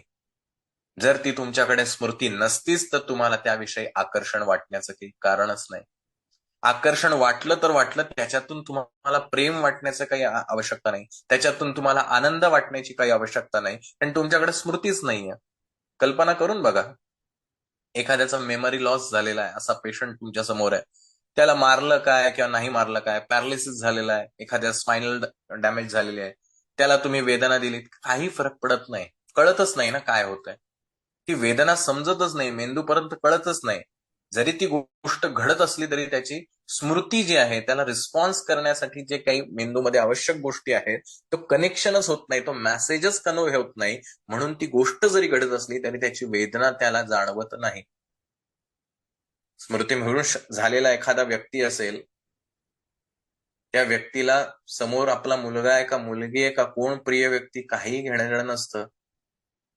त्याला साधी जेवायची सुद्धा शुद्ध नसते, कारण सगळ्या स्मृती भ्रंश झालेल्या असतात. आपण आहोत हेही त्याला माहित नसतं.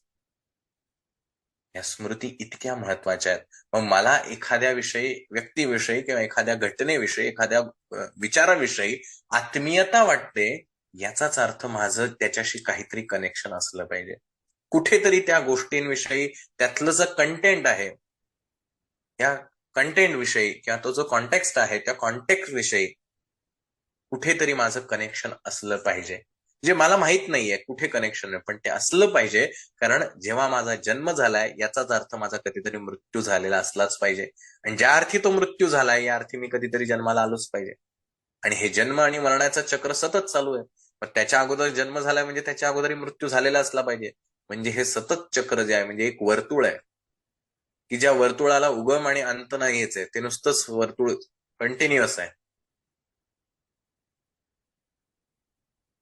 असं आपलं आयुष्य आहे.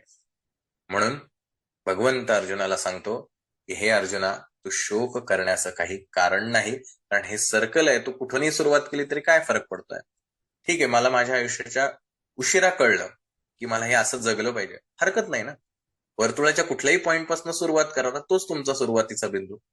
मला आज माझी चूक कळली आहे की मी असं नाही करायला पाहिजे, कळलं ना, आता सुरुवात करा. मी ह्याच्या अगोदर का कळलं नाही, माझी इतकी कुठं वर्ष वाया गेली. इट्स अ सायकल, सर्कल चालू आहे, फिरतंय, कंटिन्युअस फिरतंय. तुम्ही कुठूनही जॉईन करा, हे फिरणारच आहे. तुम्ही जॉईन नाही केलं तरी ते फिरतच राहणार आहे. तुम्ही जॉईन केलं तर तुमचं आयुष्य बदलणार आहे. सो आयुष्याबद्दल गिल्ट वाटण्यापेक्षा, रिग्रेट वाटण्यापेक्षा आत्ता उमजलंय ना, सुरुवात करूया ना. कुठे पोहोचू किंवा कधी पोहोचू याची चिंता करण्याचे कारणच नाही. पोहोचणार एवढं नक्की आहे ना, कारण हाच निसर्गाचा नियम आहे आणि हे ध्रुव आहे, हे निश्चित आहे, हे भगवंत इथं सांगतोय.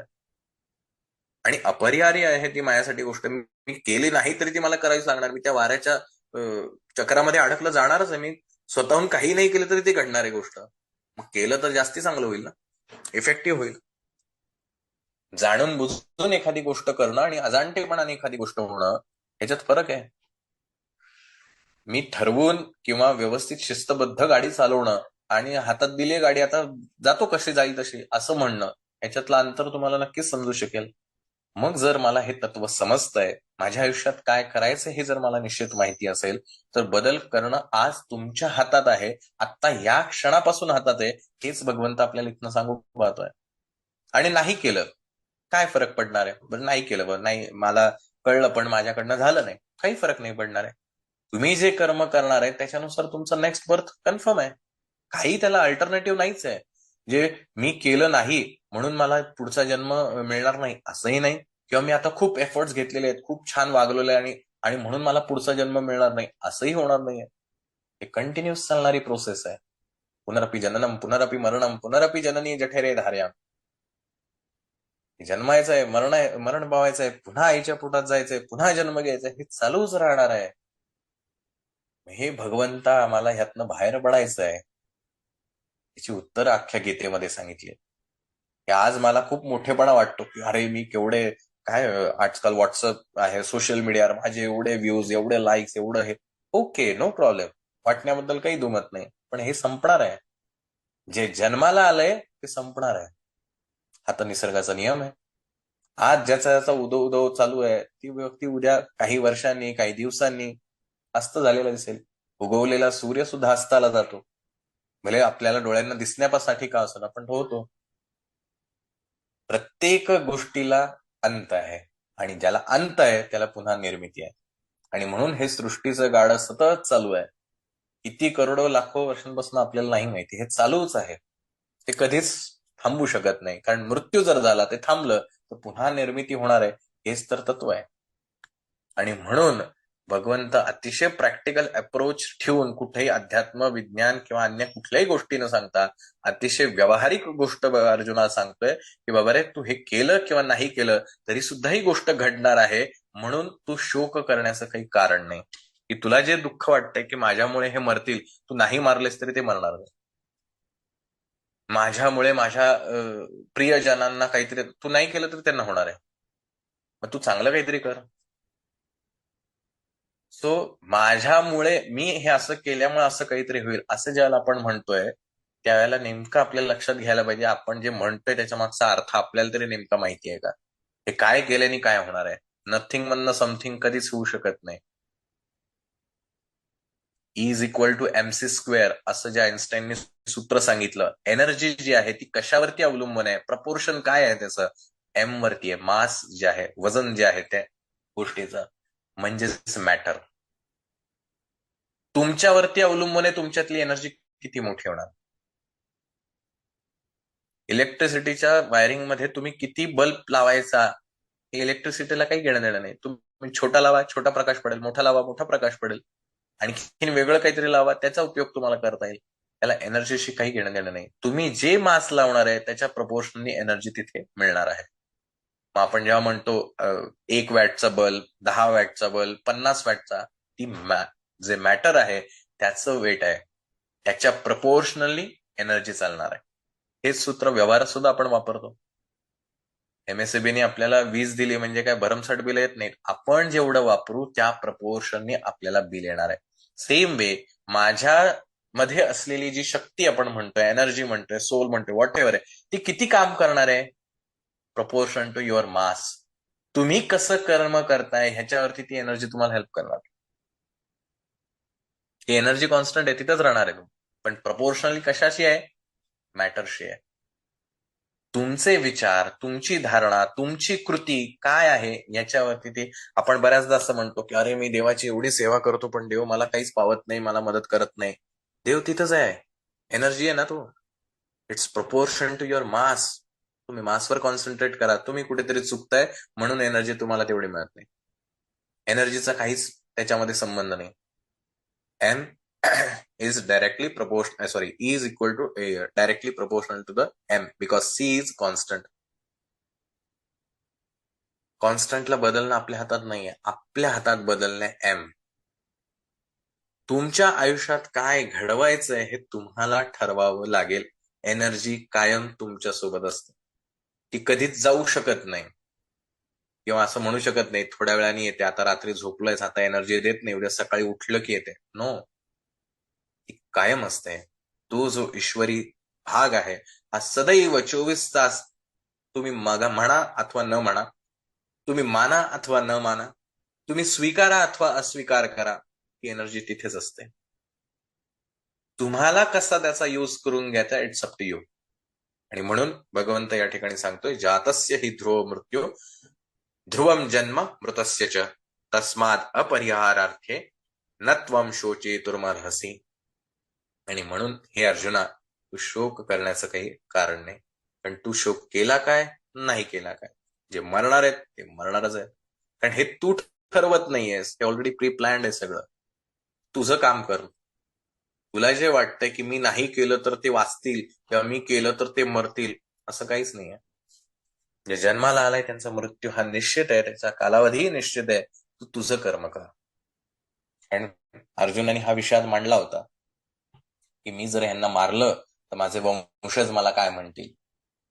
म्हणून भगवंत म्हणतो ते वंशज काय म्हणतील ते सोडून दे, पण तू नाही मारलं तरी तुझे वंशज तुला तेच म्हणणार आहेत की ह्याच्यामुळेच आम्हाला हे असं जीवन जगावं लागलं.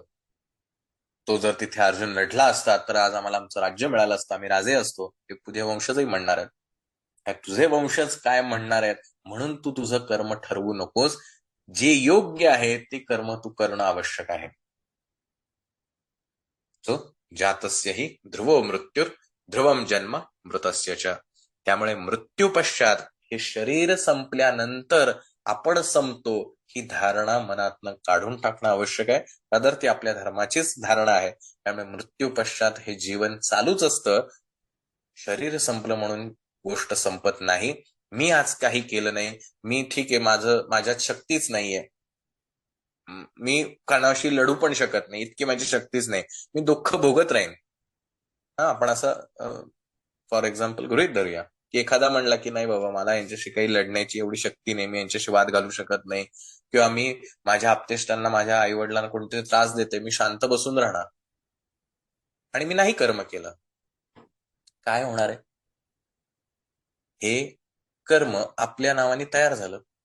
अरे, तुझ्या आई वडिलांना त्रास होत असताना तू कर्मच केलं नाहीस, आणि ह्याचं फळ आपल्याला कधी ना कधीतरी मिळणारच आहे. कारण आई वडील हे सर्वात श्रेष्ठ देव आहे. मी एखादा अन्याय सहन केला, कोणी मला मारते, मार बाबा, तू काय माझ्या शरीराला मारशील, बाकी काहीच करणार नाही, असं जरी मी मान्य केलं, तरी तो अन्याय सहन करताना मी शरीराने काही नाही केलेलं, पण मनातनं मला राग येतोय ना, वाईट वाटतंय, मी काहीच नाही केलं. नंतर तो 4 लोकांना सांगत राहतो, अरे मला एवढं मारलं, आता काय करू, मला म्हणजे तुम्ही दाखवताय असं की मी कर्म केलं नाही, पण ऍक्च्युअल मध्ये कर्म करताय. आता हे जे अन्याय सहन करण्याचं तुम्ही जे कर्म केलंय, याचा परिभाग काय होणार? बघा, विचार करू की आज तुमच्यामध्ये काय स्टोअर झालंय. अन्याय सहन करायचं, सहन करूया, आपल्याला कोणी कसं वागवलं तरी सहन. पुढे येणारा जन्म किंवा याच जन्मांमध्ये पुढे अनेक वेळेला तुमच्या आयुष्यात अन्याय होतच राहणार आहे तुमच्यावर. तुम्ही कायम ते सहन करतच राहणार, आणि असे एक एक कर्माचे पापुद्रे तुमच्या अंगावरती, तुमच्या त्या कारण देहावरती असे चढत जाणार आहेत की एक दिवशी अन्याय हेच सत्य आहे असं मानणारा तुमचा जीव होणार आहे. मग जर वेळीच त्याचा जर प्रतिकार केला योग्य पद्धतीनं, तर काय होणार आहे? अन्यायाविरुद्ध लढणारा आई भगवतीचं आपण जेव्हा चरित्र मानतो, तर आई भगवतीनी असं जर म्हणलं असतं की ठीक आहे ना, तो महिषासूर माजलाय, जाऊ दे ना, काय करणार आहे, ही सृष्टी नश्वर आहे, काही होणार नाहीये, असं जर त्या आई भगवतीने जर केलं असतं, तर आज आपण राहिलो असतो का? त्यावेळेला जी कृती योग्य होती ती आई भगवतीने केली. तिने तिचं कर्म केलं. तिने नाही विचार केला की लोक माझा उदो उदो करतील का, मला वाईट ठरवतील. कदाचित महिषासुराला जे प्रिय मानतात, त्याचे जे फॉलोअर्स आहेत, ते म्हणतील ती देवी चुकीचं काम केलं तिने, का बरं आमच्या देवाला मारलं म्हणून म्हणू शकते. पण ते विचार नाही केला. कर्म काय सांगताय, त्यावेळची काय गरज आहे ते करणं गरजेचं आहे. आणि आज जर तुम्ही केलं नाही म्हणून ते घडणार नाही असंही जर तुमचं म्हणणं असेल, तरी भगवंत असं म्हणतो की बाबा, अपरिहार्य आहे, हे होणारच आहे. जर त्या दोन गोष्टी एकत्र येणार असेल तर त्या कशाही येतील, पण जर तू करून जर आल्या तर त्याचा फायदा तुलाच होणार आहे. एखादी गोष्ट आज मला वाटतं की इंजिनिअरिंग करावं, पण काही कारणास्तव ती गोष्ट घडली नाही, पण तो आतला इन्स्टिंक्ट जो होता, आतला आवाज जो आहे, तो तसाच दाबून राहिला. म्हणजे अगदी मला ना इंजिनियर व्हायचं होतं, पण ठीक आहे, आता ते माझ्या याच्यानुसार झालो, मी ह्याच्यातही चांगलं करिअर केलं, पण तो जो मला इंजिनियर व्हायचा होता, हा जो आतला इन्स्टिंक्ट होता, तो तसाच राहिला. काय होणार आहे? पुढच्या कुठल्या तरी जन्मात, कदाचित हजारो लाखो वर्षांनी पुन्हा जेव्हा जन्म येईल, पुन्हा अशी काहीतरी परिस्थिती निर्माण होईल की जिथे ते इंजिनिअरिंग कम्प्लीट करण्यासाठी मदत केली जाणार आहे. कारण हे चक्र आहे. मग जर मी या वेळेला जर ते इंजिनिअरिंग कम्प्लीट करू शकलो, तर माझं ते सायकल तिथेच थांबेल ना. हे ज्याला कळलं, त्याला आपल्या जीवनाचं गमक कळलं, की मला काय करायला हवं हे त्याचं त्याला कळू शकेल. असं ह्या श्लोकामध्ये खूप मोठी फिलॉसॉफी आहे, याच्यावर विचार, आणि हा तुमच्या जीवनात तुम्ही वापरून बघा की नथिंग मधनं समथिंग कधीच येऊ शकत नाही. मग जर समथिंग असेल, याचाच अर्थ काहीतरी तिथे असलं पाहिजे, आणि मग काहीतरी असलं पाहिजे तर ते काय आहे हे जर तुमचं तुम्हाला का असं मला वाटतंय, किंवा का माझ्या आयुष्यात असं घडतंय, ह्याचा शोध जर तुम्ही घेऊ शकलात, अनेक प्रश्नांची उत्तरं तुमच्या आयुष्यात सहजरित्या मिळत जातील, आणि त्यातनं तुमचा प्रवास सुखाचा होणार आहे. अन्यथा दुःखाचं झाल्यामुळे कोणालाही फरक पडणार नाही. फरक पडणार आहे तो त्या जीवाला, कारण त्याच्यामध्ये स्टोरेज हे दुःखाच्या स्मृती राहणार आहे. तो कायम रडणारा राहणार आहे, त्याला कायम रडण्याच्याच स्मृती आतमध्ये राहणार आहेत, आणि येणाऱ्या पुढच्या काळांमध्ये, पुढच्या जन्मांमध्ये त्या रडण्याच्या स्मृती राहिल्यामुळे दुःखाचे प्रसंग अनेक वेळेला भोगतच राहावे लागणार आहे. ज्याला आपण असं म्हणतो की माझ्या आयुष्यात सारखं सारखं दुःखच काय येत आहे, पण त्याची निर्मिती मीच केली आहे ना, बाहेरच्या कोणी केलेली नाहीये. अशा अनेक दुःखांच्या स्मृती मीच जमा करून ठेवल्यात, बाहेर कशी पडणार? दुःखातून दुःखच निर्माण होऊ शकतं, दुःखातून आनंद निर्माण नाही होऊ शकत. आनंदातून आनंद निर्माण होईल. मला माझ्या आयुष्यात आनंद हवा असेल तर मला आनंदाच्या स्मृती निर्माण कराव्या लागतील, तरच त्यातनं आनंद निष्पन्न होईल. अदरवाईज माझ्या आयुष्यात दुःखाशिवाय काही निर्माण. मग हे मी ऍक्सेप्ट करत नाही, कारण माझी तेवढी हिंमत होत नाही की सगळं माझ्याच मुळे घडतंय. पण ज्याला चांगलं घडतं त्याला त्याचं कर्तृत्व स्वतःकडे घेणारा माणूस असतो, की माझ्यामुळे झालं, मी एवढे प्रयत्न केले, मी 10 ठिकाणी फिरलो, मी असं केलं म्हणून माझ्या ही गोष्ट घडली. हे जेवढा अभिमानाने सांगतो तेवढीच घडलेली दुःखाची किंवा त्रासाची गोष्ट तो स्वतःकडे क्रेडिट घेत नाही, आणि असं क्रेडिट देण्यासाठी त्याला कोणतरी लागतं, म्हणून तो देवाच्या माथी खापर फोडून मोकळा होतो की तुझ्यामुळे माझं असं चालू आहे. पण मुळात देवाचा याचाच काही संबंधच नाही. तो बिचारा म्हणतो बाबा मी इलेक्ट्रिसिटी सारखा आहे, तू म्हणशील ते मी वापर करू, तू बल्ब लाव नाही तर आणखीन का लाव, मला काही फरक पडत नाहीये. पण मला खापर फोडण्यासाठी कोणतरी हवंय, आणि असं सतत खापर फोडण्याची मला इतकी सवय लागलेली असते की मग माझं आयुष्य हे असंच आहे हे मी स्वीकारतो.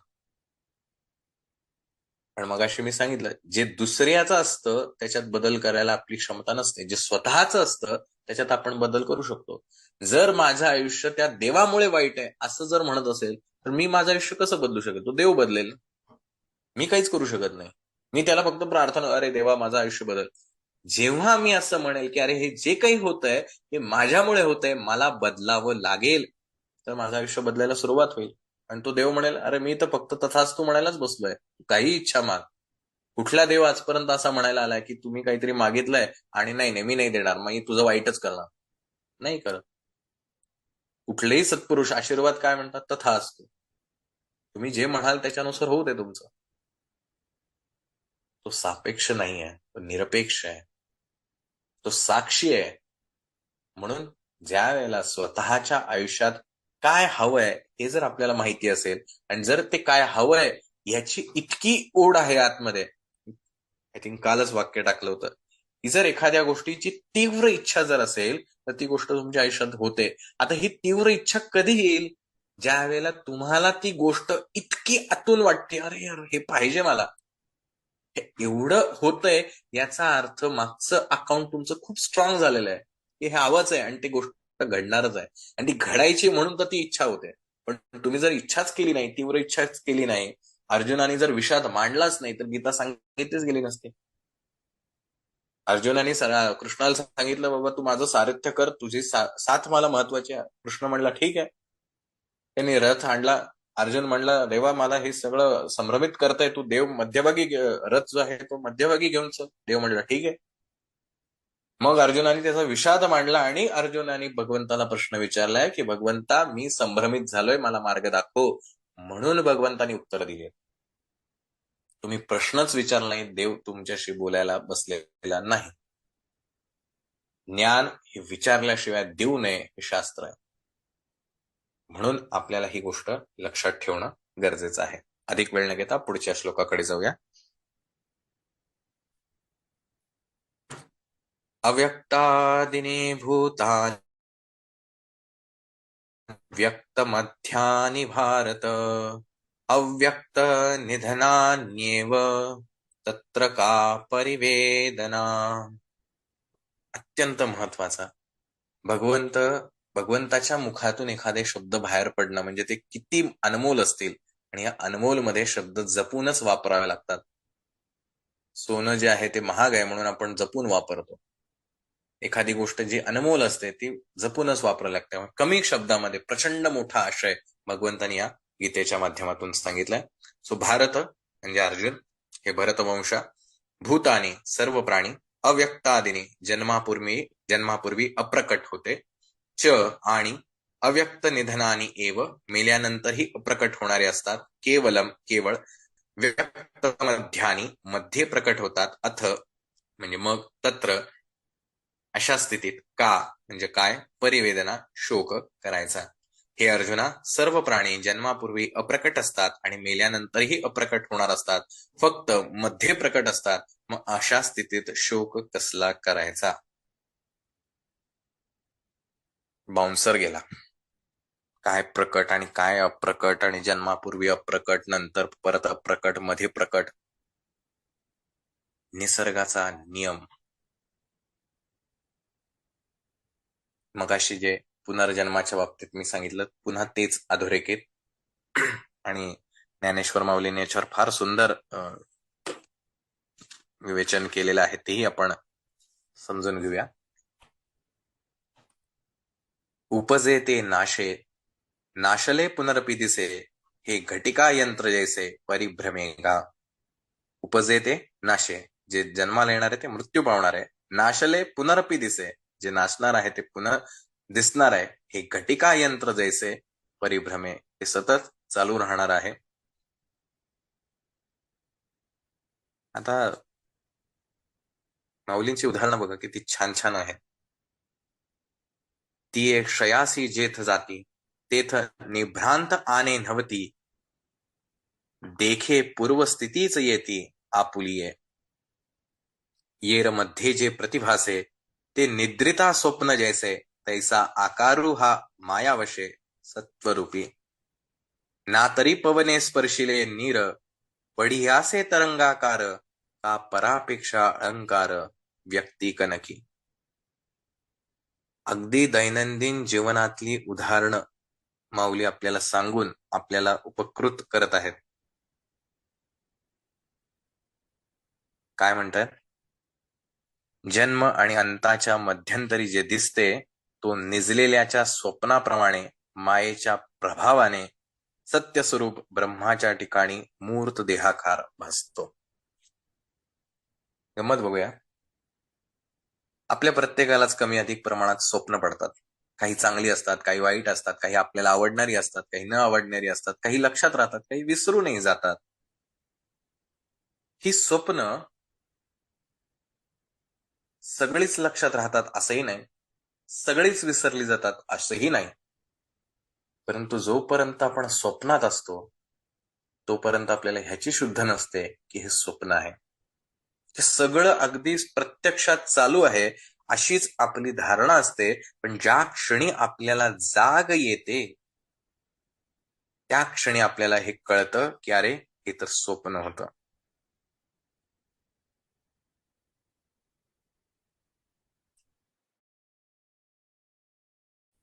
आणखीन एक उदाहरण पाहायचा प्रयत्न करू. एखाद्या सोन्याचा दागिना आहे, छानशी कर्णफुलं आहेत. या कर्णफुलांकडे जर निरीक्षण केलं, काय आहे त्या कर्णफुलांमध्ये?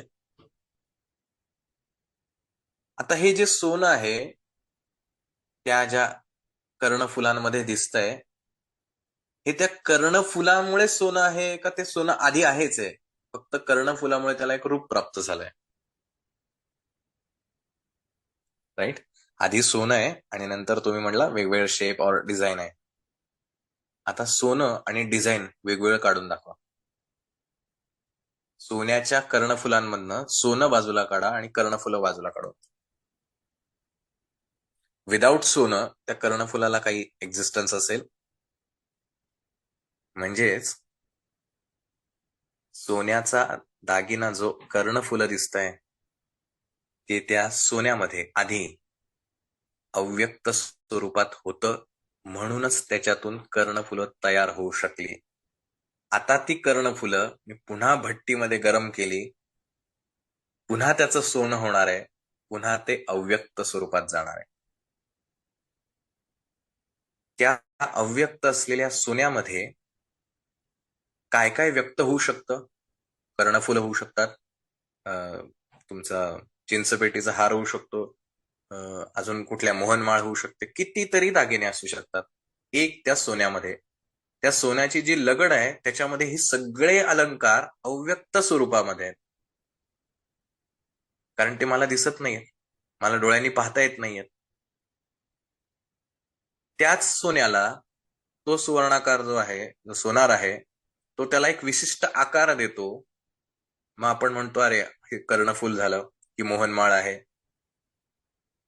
तीच मोहनमाळ, तोच दागिना पुन्हा भट्टीमध्ये टाकला की पुन्हा त्याचं सोनं होणार आहे. कुठे गेलं कर्णफूल? हेच या 28 श्लोकाचं गमक आहे. हे सर्व प्राणी जन्मापूर्वी अप्रकट असतात, मेल्यानंतरही अप्रकट असतात, फक्त मध्ये प्रकट होतात. तो जो दागिना जो आहे तो आधीच सोन्यामध्ये होता. तो फक्त प्रकट कधी झाला? मध्य अवस्थेमध्ये, जेव्हा त्याचा दागिना घडवला गेला. त्याच्यानंतर काय होणार आहे? पुन्हा भट्टीत टाकला की पुन्हा सोनं होणार आहे, पुन्हा अव्यक्त स्वरूपात जाणार आहे. पुन्हा त्यात सोन्यामधनं कर्णफुलं बनवता येतील का? हो, बनवता येतील. व्यक्त, अव्यक्त, व्यक्त, अव्यक्त, पुन्हा व्यक्त. मागच्या वेळेला आपण एक झाडाचं उदाहरण पाहिलं होतं, ज्याच्यामध्ये बी पासून झाड कसं तयार होतं याचा एक व्हिडिओ आपण पाहिला होता. एखाद्या झाडाची बी आपण घेतली, त्या बी मध्ये झाड आहे का? तर आपण म्हणू की त्याच्यात कसं झाड असेल? ना त्याच्यात फांद्या आहेत, ना त्याच्यात पानं आहेत, ना त्याच्यात आणखीन काही फळं आहेत. बी मध्ये कुठं काय आहे?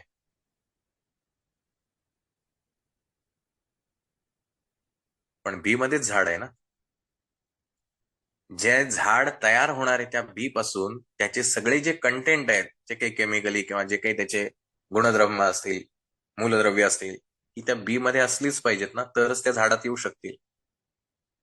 झाडाचं जे रूप आहे, ती पानं, फुलं, फांद्या, हे बी मध्ये शोधायला गेलं तर नाही सापडणार. पण झाड निर्माण करण्याची किंवा त्या झाडाचं जे गुणसूत्र आहेत, त्याचे जे केमिकल्स असतील, व्हॉट एव्हर, ज्याचं जे काही असेल ते त्या बी मध्येच असलं पाहिजे. म्हणजे त्या बी मध्ये आहे म्हणून ते होऊ शकलं. आंब्याच्या बी मध्ये फणसाचा कंटेंट येऊ शकत नाही. आंब्याच्या बी लावल्यानंतर आंब्याचंच झाड येणार, आणि आंब्याचं जे प्रकट रूप दिसणार आहे ते अव्यक्त स्वरूपामध्ये त्या आंब्याच्या कोईमध्ये आधीच होतं. नथिंग मधनं समथिंग निर्माण होऊ शकत नाही. जे झाड निर्माण झालंय असं आपल्याला दिसतंय, त्याचं मूळ रूप आधी त्या कोईमध्ये, त्या बी मध्ये होतं. फक्त ते प्रकट रूपात आपल्याला दिसायला लागलं. पण ते झाड जेव्हा मरेल किंवा त्याचं अस्तित्व संपेल, ते पुन्हा एकदा बी स्वरूपातच जाणार आहे. आधी अव्यक्त, व्यक्त, पुन्हा अव्यक्त. कुठलंही उदाहरण घ्या. समुद्राच्या येणाऱ्या लाटा ज्या आहेत, कशामुळे येतात लाटा? हवेमुळं. वारा जो तो वाहतोय, त्या वाऱ्यांमुळे ते पाणी जे आहे ते हलतंय आणि त्याच्यामुळे त्या लाटा निर्माण होत आहेत. पण ह्या लाटा जे व्यक्त स्वरूपात मला लाटा म्हणून दिसत आहेत, त्याचं अव्यक्त स्वरूप पाणी आहे. त्या लाटा पुढ्या थोड्या वेळानंतर जाऊन दगडावरती आपटणार आहेत, पुन्हा त्या अव्यक्त स्वरूपात पाणी रूपातच राहणार आहेत. हाच निसर्गाचा नियम आहे. आज मी सागर म्हणून दिसतो, हे माझं व्यक्त रूप आहे, पण माझंही अव्यक्त रूप असलंच पाहिजे. जे पूर्वी होतं आज व्यक्त झालंय, पुन्हा अव्यक्त रूपात जाणारच आहे. हाच निसर्गातला नियम आहे आणि जो आपण दैनंदिन जीवनामध्ये वापरत राहतो. म्हणून सोन्याच्या दागिन्याचं उदाहरण सांगण्याचा माऊलीने इथं फार सोपा प्रयत्न केला. किती सहज सांगितलं बघा.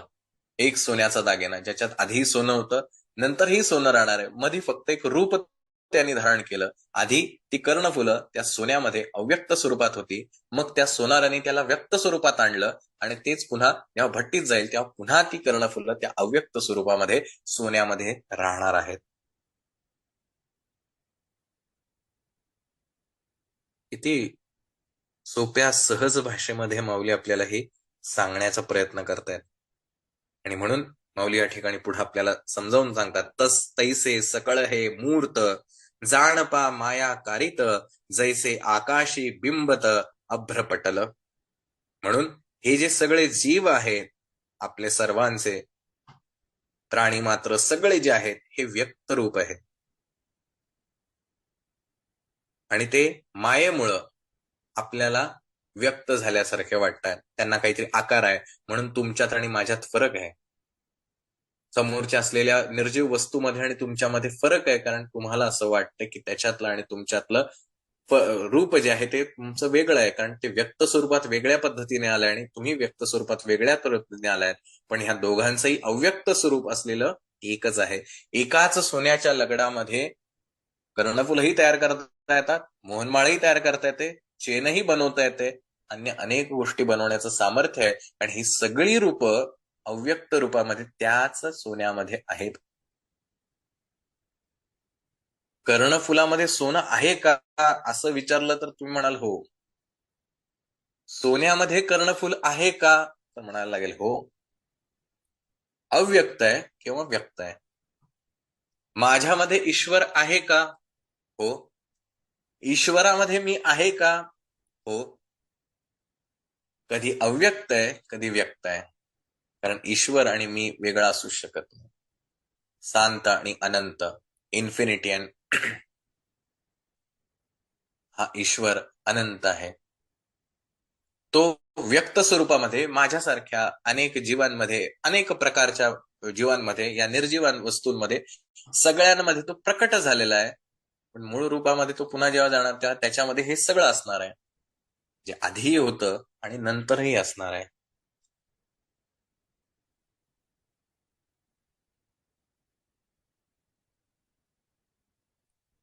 जेव्हा सध्या पावसाचे दिवस आहेत, आकाशामध्ये ढग जमून येतात. हे ढग जमून आल्यानंतर आपण असं म्हणतो, अरे आकाशामध्ये दाटून आलंय, ढग जमा झालेत. ढग जमा झाल्याने आकाशाला काही फरक पडेल का? काय वाटतं? ढग खूप एवढे दाटलेत, त्याच्यामुळे आता आपल्याला आकाश दिसत नाही, तर त्याने आकाशाला काही फरक पडेल का? हे जे ढग आहेत, हे कशाचं रूप आहे? कशामुळे ढग जास्त दिसत आहेत आपल्याला? जे पाण्याचं बाष्पीभवन झालंय आणि बाकीचा जो काही कंटेंट मिक्स झालाय, त्याचं एकत्रित रूप म्हणून ते ढग आहेत. ढग म्हणून अस्तित्वात काहीच नाहीये. हे सगळे जे एकत्र जमा झाले, त्यातनं जो आकार निर्माण झालाय त्याला आपण ढग म्हणतोय. पण ह्या ढगामध्ये एवढं सामर्थ्य नाही की ते आकाशाला आच्छादित करतील. ढग जेव्हा पुन्हा निघून जातील, निरभ्र होईल आकाश, पुन्हा आभाळ आपल्याला दिसणार आहे. तसंच आहे. आज जे मी माझं स्वतःचं अस्तित्व म्हणतो, मी म्हणजे हे आहे, मी म्हणजे ढग आहे. माझ्यामुळे ईश्वराला काहीच फरक पडत नाही, पण ईश्वर नसल्याने माझ्यात फरक पडतो. पण ईश्वराशिवाय मी असूच शकत नाही. त्यामुळे ईश्वर नाही असंही म्हणता येत नाही. कर्णफुलामध्ये सोनं नाही असं म्हणताच येऊ शकत नाही. बरं, कर्णफुल तुम्ही म्हणाल सोन्या व्यतिरिक्त आम्ही चांदीचं बनवलं. ठीक आहे, चांदीचं बनवा. चांदीच्या कर्णफुलामध्ये चांदी आहे की नाही? ऑफकोर्स आहे. त्याच्याशिवाय कर्णफुल अस्तित्वातच येऊ शकत नाही. बरं, नथिंग बनलं, काहीच नाही, माझ्याकडे सोनं नाही, चांदी नाही, प्लॅटिनम नाही, काही नाहीये, त्याच्यातनं कर्णफुलं बनवून दाखवा. कसं जमेल? काहीतरी पाहिजे, मेटल काहीतरी पाहिजे, एखादा क्ले पाहिजे, माती पाहिजे, काहीतरी पाहिजे, त्याच्यातूनच मला काहीतरी निर्माण करता येऊ शकतं. म्हणजे ज्याच्यातून मी निर्माण करणार आहे, मातीपासून कर्णफूल बनवणार असेल तर त्या मातीमध्ये कर्णफूल मुळात अस्तित्वात असतं. मी त्याला फक्त आकार देतो, ज्यामुळे ते व्यक्त होतं. आता गंमत बघा, हे माझ्या जीवनाशी कसं संबंधित आहे. माझ्या मनामध्ये एखादा विचार येतो म्हणजे काय? तो व्यक्त झाला आणि तो व्यक्त रूपात आला, याचाच अर्थ तो अव्यक्त रूपात आधी असला पाहिजे. नथिंग मधनं समथिंग निर्माण करता येत नाही. मला जर एखादी गोष्ट हवी आहे असं वाटतं, याचाच अर्थ ते अव्यक्त रूपात कुठेतरी स्टोअर असलंच पाहिजे, म्हणून ते मला असं वाटतं. आणि जर ते अव्यक्त रूपात असेल तर ते व्यक्त स्वरूपातही घडू शकतं. मला जर माझ्या आयुष्यात ही गोष्ट हवी आहे किंवा मला हे असं मिळवायचं आहे, असं करायचं आहे असं वाटतं, याचा अर्थ ते घडू शकतं.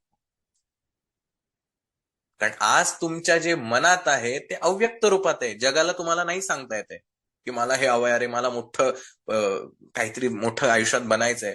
जगाला नाही तुम्हाला अनुभव देता येणार, कारण आत्ता तुम्ही तसे नाही आहेत ना. पण अव्यक्त रूपामध्ये आज तुमच्या मनात ते आहे ना. आणि जर अव्यक्त रूपात आज तुमच्या मनात असेल तर व्यक्त रूपात ते तुमच्या आयुष्यात घडायची क्षमता आहे. सोनार असं नाही करत की त्याला सोन्याचा दागिना दिला, आता याच्यातनं मी काय बनवू असं म्हणून नाही करत, पण त्याला विचारच करावा लागतो. म्हणजेच त्या सोन्यामध्ये ती क्षमता आहे. आणि जर क्षमता नाहीये मग सोनार काय करतो? इम्प्युरिटी वाढवतो.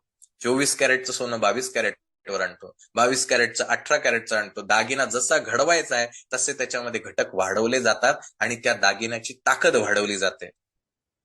पण जेव्हा हा दागिना पुन्हा त्या सोनाराला जमा केला जातो वेगवेगळ्या कारणाने, की बाबा मला हे सोनं द्यायचंय, ह्याच्या बदल्यात नवीन सोनं द्यायचंय, तर तो आपल्याला सांगतो ह्याच्यामध्ये सोनं एवढंच आहे, एवढेच पैसे मिळणार. जे ओरिजिनॅलिटी आहे त्यालाच महत्व आहे. मग जर तुमच्या आयुष्यात जे काही तुमच्या मनात विचार येत आहेत की अरे असं व्हायला पाहिजे, असं व्हायला पाहिजे हे तुमच्या मनात येतंय, याचा अर्थ ते आज अव्यक्त रूपात आहे, ते उद्या व्यक्त रूपात येणार आहे. पण ते तुम्हाला माहिती असलं पाहिजे आणि त्याच्यावर तुमचा विश्वास असला पाहिजे. त्याच्या अकॉर्डिंगली तुमचे कर्म असले पाहिजे, तरच ते व्यक्त रूपात येईल. म्हणजे सोन्याची लगड सोनारासमोर ठेवली, हा आता ह्याच्यातनं कर्णफूल बनव. सोनार म्हणलं मी याला हातही लावणार नाही, होऊ द्या कर्णफूल. आहे ना या सोन्यामध्ये कर्णफूल? नाही घडू शकत. कारण आपण मागच्या वेळेला बघितलं, निमित्त कारण आणि उपादान कारण दोन्ही महत्वाचे असतात. निमित्त कारण काय? सोनं आहे. उपादान कारण काय आहे? सोनार आहे. सोनार ज्याला त्याला काम करणार आहे, त्याला त्या सोन्याच्या लगडीमधनं तो अलंकार निर्माण होणार आहे. नुसतंच जर तुम्ही एखाद्या वेड्यासारखा म्हणला की अरे मला माहिती आहे त्या सोन्यामध्ये सगळी अलंकार आहेत, अव्यक्त रूपात आहेत, ह्यातनं काही घडू शकतं. घडवणारा कोण?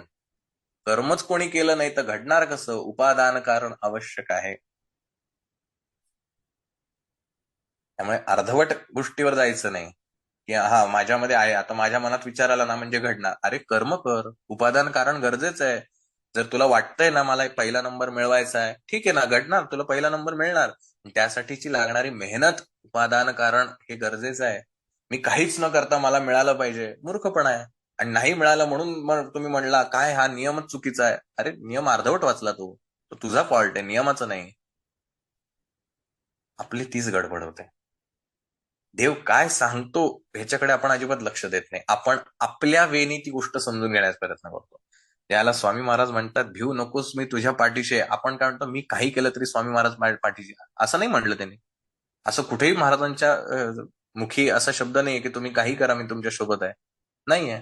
तुम्ही चूक केली, तुम्हाला तुमची शिक्षा मिळणारच आहे. काही वाद नाही त्याच्यामध्ये. भिऊ नकोस मी तुझ्या पाठीशी आहे म्हणजे काय? की अरे तू करतोयस ना, करत राहा, मी तुझ्या पाठीशी आहे. तुला आहे ना अव्यक्त रूपामध्ये तुझ्याकडे विचार आहे ना, हा कर ना, तू मेहनत कर, प्रयत्न कर, मी तुझ्या पाठीशी आहे. करत राहतो, घडणार ती गोष्ट. आणि जे अव्यक्त आहे त्याच्यामधूनच व्यक्त काहीतरी घडू शकतं. काहीही नसण्यामधनं काही असणं घडूच शकत नाही. किती सुंदर एका श्लोकामध्ये भगवंत एवढीच मोठी गोष्ट आपल्याला सांगतो. आपण नेहमी स्वतःला हरलेलं समजतो, माझ्या जीवनात असंच आहे, तसंच आहे, माझ्या जीवनात काहीच होऊ शकत नाही, असं जे काही नेहमी म्हणत राहतो, भगवंत इथं ह्याला छेद देतो. तुम्ही कर्म करत नाही, हा प्रॉब्लेम आहे. तुम्ही त्याच्या अकॉर्डिंगली प्रयत्न करणं हे तुमच्या हातात आहे. कर्म न करता राहिला तर अर्जुनालाही त्यांनी सांगता आलं असतं, तू काहीच करू नको, सगळं मीच करणार आहे, तुला कशाला करायची गरज आहे, धनुष्य उचलू नको, मी लढतो ना, असं म्हणू शकलं असतं. एका वाक्यात सगळी गीता संपली असते तिथं. नाही, मी निमित्त कारण आहे, उपादान कारण तू आहेस. तुला धनुष्य हातात घ्यावंच लागेल, बाण चालवावेच लागतील, युद्ध करावंच लागेल. मी निमित्त कारण आहे, घडवणारा मीच आहे, तू काहीच नाही आहेस. पण तुझं असणं पण महत्वाचं आहे. तुझं असणं म्हणजे नेमकं काय तेही समजून घेणं गरजेचं आहे. पुढे माऊली फार सुंदर म्हणतात, तैसे आधीची जे नाही, तया लागी तू हृदयसे काही, तू अवीटते पाही चैतन्य एक. माऊली असं म्हणतात की जे मुळातच नाही त्याकरता तू काय म्हणून रडतोस. अरे तू निश्चित समज की हे निर्विकार परमार्थ सत्य चैतन्य न मिटणार आहे, म्हणून तू शोक करू नकोस. की तू त्या व्यक्त स्वरूपाचा जो शोक करतोय त्या अव्यक्त स्वरूपात तिथेच राहणार आहे, कुठेही जाणार नाहीये. ते जाऊच शकत नाही कुठं. सोन्याची कर्णफुलं गेली म्हणून जो दुःख करतोय, सोनं तिथंच आहे. ते भट्टीत भाजलं, वितळलं, सोनं झालंय. कर्णफुलं त्यातनं पुन्हा निर्माण होणार, कारण ते अव्यक्त स्वरूपात तिथेच आहेच. ज्या शरीराचा तू शोक करतो आहे की हे शरीर नाश पावेल, ही गोष्ट नाश पावेल, असं होईल, ती गोष्ट कधीच नाश पावू शकत नाही. ती फक्त अव्यक्त स्वरूपात जाईल आणि पुन्हा वेगळ्या स्वरूपामध्ये व्यक्त स्वरूपात ती प्रकट होणार आहे. बीजामध्ये झाड आहेच आणि झाडामध्ये बीज आहेच. बीजाशिवाय झाड नाही, झाडाशिवाय बीज नाही. त्या बीजामध्ये ते सामर्थ्य आहे झाड उभं करण्याचं. आणि झाडाचं पुन्हा रूपात मध्ये त्याचं येणं आहेच आहे. मागच्याही वेळेला आपण ते पाहिलं होतं. कुठलीही गोष्ट घ्या, डोंगरावरती पावसाचं पडणारं पाणी हे जर त्याची सुरुवात असेल तर ते पुन्हा तिथे येऊन थांबणारच आहे. पुन्हा ते पाणी समुद्रापर्यंत जाणार आहे, त्याची वाफ होणार आहे, पुन्हा ते ढग बनणार आहेत, पुन्हा त्या डोंगरावरती पडणार आहेत, पुन्हा तिथंच येणार आहे. ते कुठंच जाऊ शकत नाही. पण माझ्या पाण्याची वाफ होते अशी जर भीती समुद्राला वाटत राहिली तर समुद्र अज्ञानी म्हणायला पाहिजे. कारण त्याला हे माहिती असणं गरजेचं आहे की ज्या पाण्याची वाफ होणार आहे तेच पाणी पुन्हा येऊन मला मिळणार आहे. स्वरूप बदलणार आहे, फरक काहीच होणार नाही, पाणी तेच राहणार आहे. असं होतंय का की आज समुद्रातलं जे पाणी आटलेलं आहे आता नव्याने नवीन पाणी निर्माण होतंय? नाही. नथिंग मधनं समथिंग होऊच शकत नाही. आधी तिथं असलं पाहिजे, त्याच्यातूनच काहीतरी निर्माण होऊ शकतं. म्हणून आयुष्यामध्ये हरल्यासारखं वाटलं, काही माझ्या आयुष्यात घडतच नाही, मला काही मिळवताच येत नाही, किंवा मला जे हवंय ते होतच नाही, मी देवाला एवढे नमस्कार करतो, एवढे नारळ वाहतो, अजून काय काय करतो, तर देव काय म्हणतो ह्याच्याकडे आपण लक्षच देत नाही. तो म्हणतो निमित्त कारण मी तिथंच आहे, तू उपादान कारण करायला सुरुवात कर. जी अव्यक्त गोष्ट आहे ती व्यक्त स्वरूपात तुला आज तुझ्या मनात आहे याचाच अर्थ ती गोष्ट अस्तित्वात असली पाहिजे, कारण ती अव्यक्त स्वरूपात आहे. आज तुझ्याकडे सोनं आहे ना, तुला कर्णफुलं बनायची, बनव. सोन्याला काय फरक पडतोय? त्यातनं तुम्हाला मोहनमाळ बनवायची, बनव, काहीच प्रॉब्लेम नाही. नेकलेस बनवायचा आहे, बनव, काहीच प्रॉब्लेम नाही. सोन्याला काय फरक पडतोय? कारण नेकलेस मध्येही सोनंच आहे, इयरिंग्स मध्ये पण सोनंच आहे, अजून कुठलाही अलंकार बनवलं त्याच्यात सोनंच आहे. सोन्याला काय फरक पडणार आहे? फरक पडतोय तो आपल्याला, कारण आपण ते रूप पाहत असतो, ते व्यक्त स्वरूप पाहत असतो. फरक सोन्याला नाही पडत, फरक आपल्याला पडतोय, बघणाऱ्याला पडतोय. बाकी सोनं तिथंच आहे. ते लगडीमध्ये सुद्धा होतं, त्या इयरिंग्स मध्ये पण आहे, आणि त्या नेकलेस मध्ये पण सोनच आहे. जरी त्याच्यामध्ये इम्प्युरिटी टाकली असली तरी सोन्याला काहीच फरक पडत नाही, कारण जेव्हा ते भट्टीत जाणार आहे पुन्हा सोनच बाहेर येणार. उरलेली जी काही इम्प्युरिटी असेल ती बाजूला पडणार आहे, त्याला भावही येत नाही. म्हणून आपल्यातलं सोनेपण काय, आपलं खरेपण काय, आपलं सत्य अस्तित्व काय, हे शोधणं आणि त्या दृष्टीनं ध्येय धरून आपला विकास करून घेणं, यासाठीच खरं तर आपला मनुष्य जन्म आहे. कारण हे सगळं जर आपण गायीसमोर वाचायला बसलो, नाहीतर आपली मराठीतली म्हणच आहे, गाढवासमोर वाचली गीता आणि कालचा गोंधळ बरा होता, त्याला हे कितीही जरी सांगितलं तरी त्याला कळणार नाहीच आहे. अगदी मनुष्याला सुद्धा ज्याची अल्पबुद्धी आहे, अशा अल्पबुद्धी असलेल्या, ज्याला हे काही समजतही नाही, त्याच्या समोर जरी गीता वाचून सांगितली तरी तो म्हणेल अरे हे फालतू आहे, त्याच्यापेक्षा या गोष्टी छान आहेत. पिक्चर एन्जॉय करणं खूप छान आहे, टीव्ही बघणं खूप छान आहे, पण बुद्धीला गंज पडलाय ना, तिथे गीता तरी काय करेल? आणि निमित्त कारण आहे, उपादान कारण ज्याचं त्याला करावं लागतं. मला गीता ऐकताना खूप छान वाटतं, खूप छान चाललेत सेशन, तुमच्या जीवनात काही उपयोग करताय? नाही नाही, तेवढं होत नाही, मग नाही होणार काही आयुष्यात तुमच्या. गीता छान आहे का? छानच आहे. तुम्ही हजारो लोकांना गीता खूप छान आहे, तुझ्या आयुष्यात काय नाही? काही नाही फरक पडला का रे बाबा? गीता एवढी छान आहे, तुझ्या आयुष्यात का नाही? अरे उपादान कारणाचा प्रॉब्लेम ना, माझा प्रॉब्लेम आहे, गीतेचा नाही. मला माझं आयुष्य बदलायचं नाहीये, गीतेला बदलायचं आहे. गीता म्हणते तुम्ही तुमचा शोध स्वतःचा करा आणि तुमचं आयुष्य बदला, त्यासाठीच तुमचं जीवन आहे. पण मला नाही बदलायचं ना, उपादान कारण माझं स्ट्रॉंग करायचंच नाही, मला कर्मच करायचे नाही, त्याच्या अकॉर्डिंगली ऍक्शनच करायचे नाही. कसं बदलेल माझं जीवन? मग सागर येऊ नये तर सागर सारखे हजारो लोक येऊत, कितीही लोकांनी येऊन सांगू, नाही बदलणार ती गोष्ट. नुसतं सोन्याकडे बघून नाही नाही, याची कर्णफुलं व्हायला पाहिजेत बरं का. रोज दिवस रात्र जरी मी त्या सोन्याच्या लगडीकडे बघत बसतो तरी त्याची कर्णफुलं नाही होणार. मग जर मी असं म्हणलं काय अरे ते अव्यक्त स्वरूपात मी किती वेळा म्हणत होतो की सोन्याची कर्णफुलं व्हायला पाहिजे, झालीच नाही ती. अरे कर्म कोणी करायचं बाळा? कर्म करायला विसरतोयस.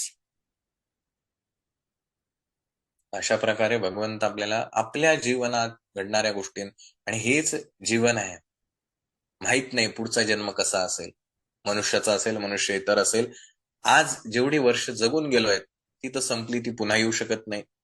किती उरली आहेत हेही माहित नाही. कधी कोणता क्षण शेवटचा असेल नाही माहिती. मला आज या क्षणापासून प्रत्येक क्षण माझ्या प्रवासाच्या दृष्टीनं जगता यायला पाहिजे. आणि भगवंतानी कुठेही असं म्हणलं, आतापर्यंतचे जेवढे श्लोक घेतले पुढेही असंच आहेत, पण कुठेही भगवंतानी असं म्हणलेलं नाही की तुम्ही तुमचं आयुष्य जगूच नका, तुम्ही हा पदार्थ खाऊ नका, असं जगू नका, काही म्हणलेलं नाही. तो म्हणतो तुम्हाला जे करायचं ते करा, शेवटी चॉईस तुमचा आहे, जे करणार त्याच्यानुसार तुम्हाला रिझल्ट आहे, हा नियम आहे. Simple way. त्यांनी कधीही कोणालाही सांगितलं नाही की असंच कर आणि तसंच करू नको. तो म्हणतो माझं सांगण्याचं काम आहे, ऐकणं न ऐकणं तुमचं काम आहे. अख्खी गीता सुद्धा भगवंताने अर्जुनाला सांगून सुद्धा तो म्हणतो अरे तुला काही कळलेलं दिसत नाही बहुतेक, तू एवढंच कर. इतकं सोपं नाही आहे, पण करणं हे जास्ती महत्वाचं आहे. पाऊल टाकणं त्या दिशेने, आणि ते पाऊल कसं पाहिजे? तीव्र. स्ट्रॉंगली डेस्परेटली गोष्ट व्हायला पाहिजे, तरच ती तुमच्या आयुष्यात गोष्ट घडेल. अदरवाईज ती गोष्ट घडणार नाही. घडेल ना कदाचित पुढच्या 10 जन्मानंतर. मगाशी मी जसं सांगितलं, आज इंजिनिअरिंग करायचंय, मला दृढ विचार आहे, पण मी कर्मच करत नाही, तर इंजिनिअरिंग होणार नाही का? माझं होणार ना. कदाचित तुम्हाला त्यासाठी आणखीन काही जन्म घ्यावे लागतील, आणि कुठल्या तरी एका जन्मामध्ये तुमची इंजिनिअरिंगची इच्छा त्याला ती फलद्रूप होईल, त्याला ती फळायला येणार, आणि त्या जन्मात तुम्ही ती इंजिनिअरिंग करणार 100% करणार. मग स्वामी विवेकानंद इथं आपल्याला आठवावे लागतात. स्वामीजी म्हणतात, तुम्हाला ठरवायचंय तुमचं ध्येय किती वेळात पूर्ण करायचंय. जर तुम्हाला लवकर पूर्ण करायचं असेल तर धावावं लागेल. तुम्ही जर म्हणताय मला 2 दिवसात ही गोष्ट पाहिजे, धावत सुटा. कशाचाही न विचार करता तहान भूक विसरून धावत सुटा. ठीक आहे, मला ते कधी मिळालं तरी चालेल, निवांत चाला, काही प्रॉब्लेम नाही. रांगत राहा, पण करा, ऍक्शन करत राहा. हळूहळू काही ना करत राहा. आज नाही उद्या, उद्या नाही परवा, या जन्मात नाही पुढच्या नाही, हजारो वर्षा जन्मानंतर का होईना, पण तुम्ही तिथे पोहोचाल. आणि तुम्ही पोहोचणं जास्ती महत्वाचं आहे, हा स्वामीजींचा आग्रह आहे. पण त्याच्याशिवाय पर्याय पण नाही, पण पुन्हा अव्यक्त रूपात जावंच लागणार आहे. मग ह्या शरीराच्या पश्चात हा मृत्यू झाल्यानंतर काय होणार आहे? काही नाही होणार आहे. शरीर संपणार आहे, व्यक्त रूप संपणार आहे, अव्यक्त रूप चालूच राहणार आहे. आज कोणीतरी माझे आई आहे, वडील आहेत, बंधू आहे, मित्र आहे, कोणी ना कोणीतरी माझं आहे व्यक्त रूपातलं. मृत्यू पश्चात काही नाही, शरीराशी असलेलं माझं नातं संपणार आहे, त्यांचा प्रवास चालूच राहणार आहे. जो काही त्यांनी त्यांच्या आयुष्यात कर्म केलेले त्याच्यानुसार त्यांचा प्रवास चालूच राहणार आहे. माझ्या पुरतं ते नातं किंवा ते अस्तित्व संपलेलं आहे, एवढाच फरक आहे. गंगेचं पाणी उगमापासून शेवटपर्यंत नितंत वाहत राहत आहे, अखंड प्रवाह आहे तो. मी तुकड्या तुकड्यांमध्ये पाहतोय. मी मनकर्णिका घाट म्हणतोय, मी आणखीन कुठला घाट म्हणतोय, गंगा तीच आहे. मी त्याला माझ्या स्वरूपात पाहण्याचा प्रयत्न करतोय. त्यामुळे त्या व्यक्तीच्या मृत्यू पश्चात काय होईल, बापरे आता माझं कसं होणार? काही नाही होणार. आजपर्यंत कोणी मेल्याने कोणाचं जीवन थांबलंय का सांगा? कोणाचंच नाही थांबलं. भीष्म गेले म्हणून काही पांडवांनी जगणं सोडून दिलं का? नाही ना. त्यांचं जीवन छान जगले, सगळं केलं त्यांनी.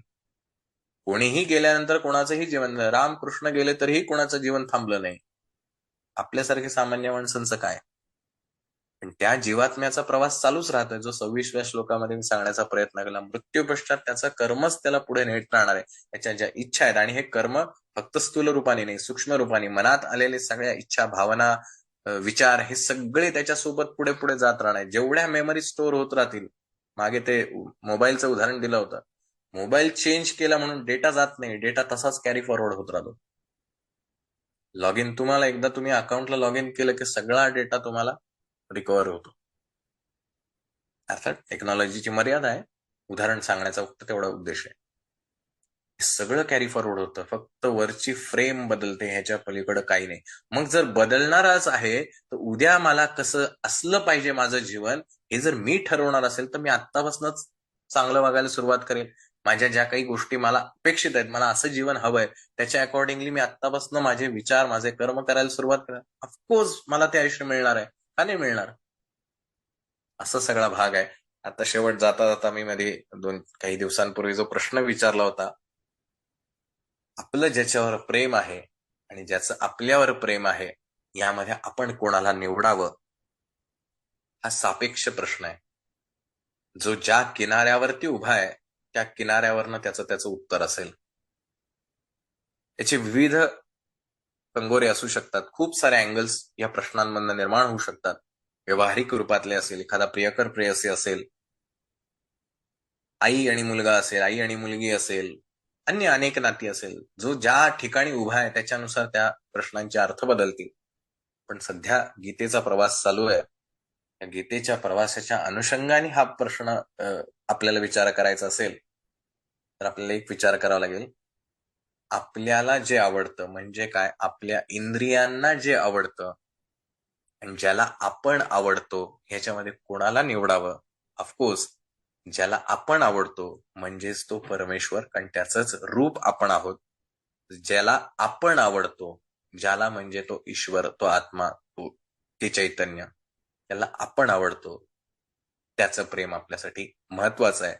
त्याला सोडून आपल्या इंद्रियांना आवडतं म्हणून आपण एखादी गोष्ट करणं, आपण ज्याला उपवास असं ज्याला म्हणतो, की मी या देवासाठी उपवास करतोय, म्हणजे काय करतोय आपण? त्या देवावरचं प्रेम व्यक्त करतोय, की आपण रोजच्या रोज जेवण आपल्याला करावं लागतं, सकाळ संध्याकाळ जे काही प्रत्येकाच्या याच्यानुसार आपण म्हणतो, देवा मी तुझ्यासाठी आज जेवण करणार नाही. म्हणजे काय, की देवा तुझ्यावरती जे माझं प्रेम आहे, त्या प्रेमाखातर आज मी माझ्या जेवणासारख्या अत्यंत महत्वाच्या गोष्टीचा, की जे माझ्या जगण्यासाठी आवश्यक आहे, त्याचा मी त्याग करतो आहे, की देवा त्या गोष्टींपेक्षा माझ्यासाठी तू महत्वाचा आहेस.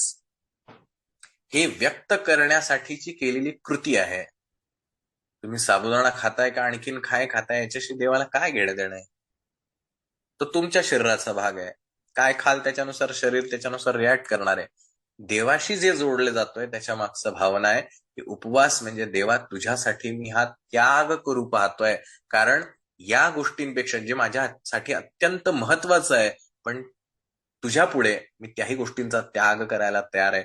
मला प्रचंड भूक लागतेय, माझं जीभ फार काय म्हणूया आपण रसरसतीये खाण्यासाठी, पण देवा तुझ्यावरच्या प्रेमासाठी मी या इंद्रियांना ताब्यात ठेवलंय, मी खाणार नाही. हे जे इंद्रिया अधीन होऊन जगणं आहे त्याच्यापासून मला बाहेर पडायचं आहे, आणि म्हणून हे सगळे असलेले एक एक कृती आहे.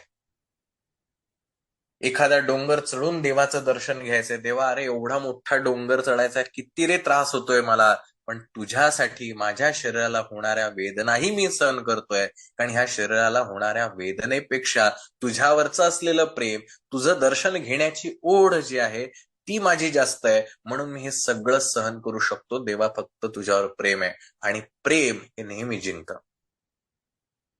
कारण प्रेम ही ईश्वराची कृती आहे, ईश्वराचा एक रूप आहे. फक्त ते प्रेम निर्व्याज निस्वार्थी असणं अपेक्षित आहे. आणि जर सच्च असेल तर ते प्रेम तुमच्यापर्यंत पोहोचतं. प्रेम करता यायला पाहिजे. ज्याला मी प्रेम समजतोय ते खरंच प्रेम आहे का, हाही एक मोठा प्रश्न. की माझं देवावर प्रेम आहे असं मी म्हणतोय, पण देवासाठी मी काहीच करायला तयार नाही, कुठल्याही गोष्टींचा त्याग करायला तयार नाही.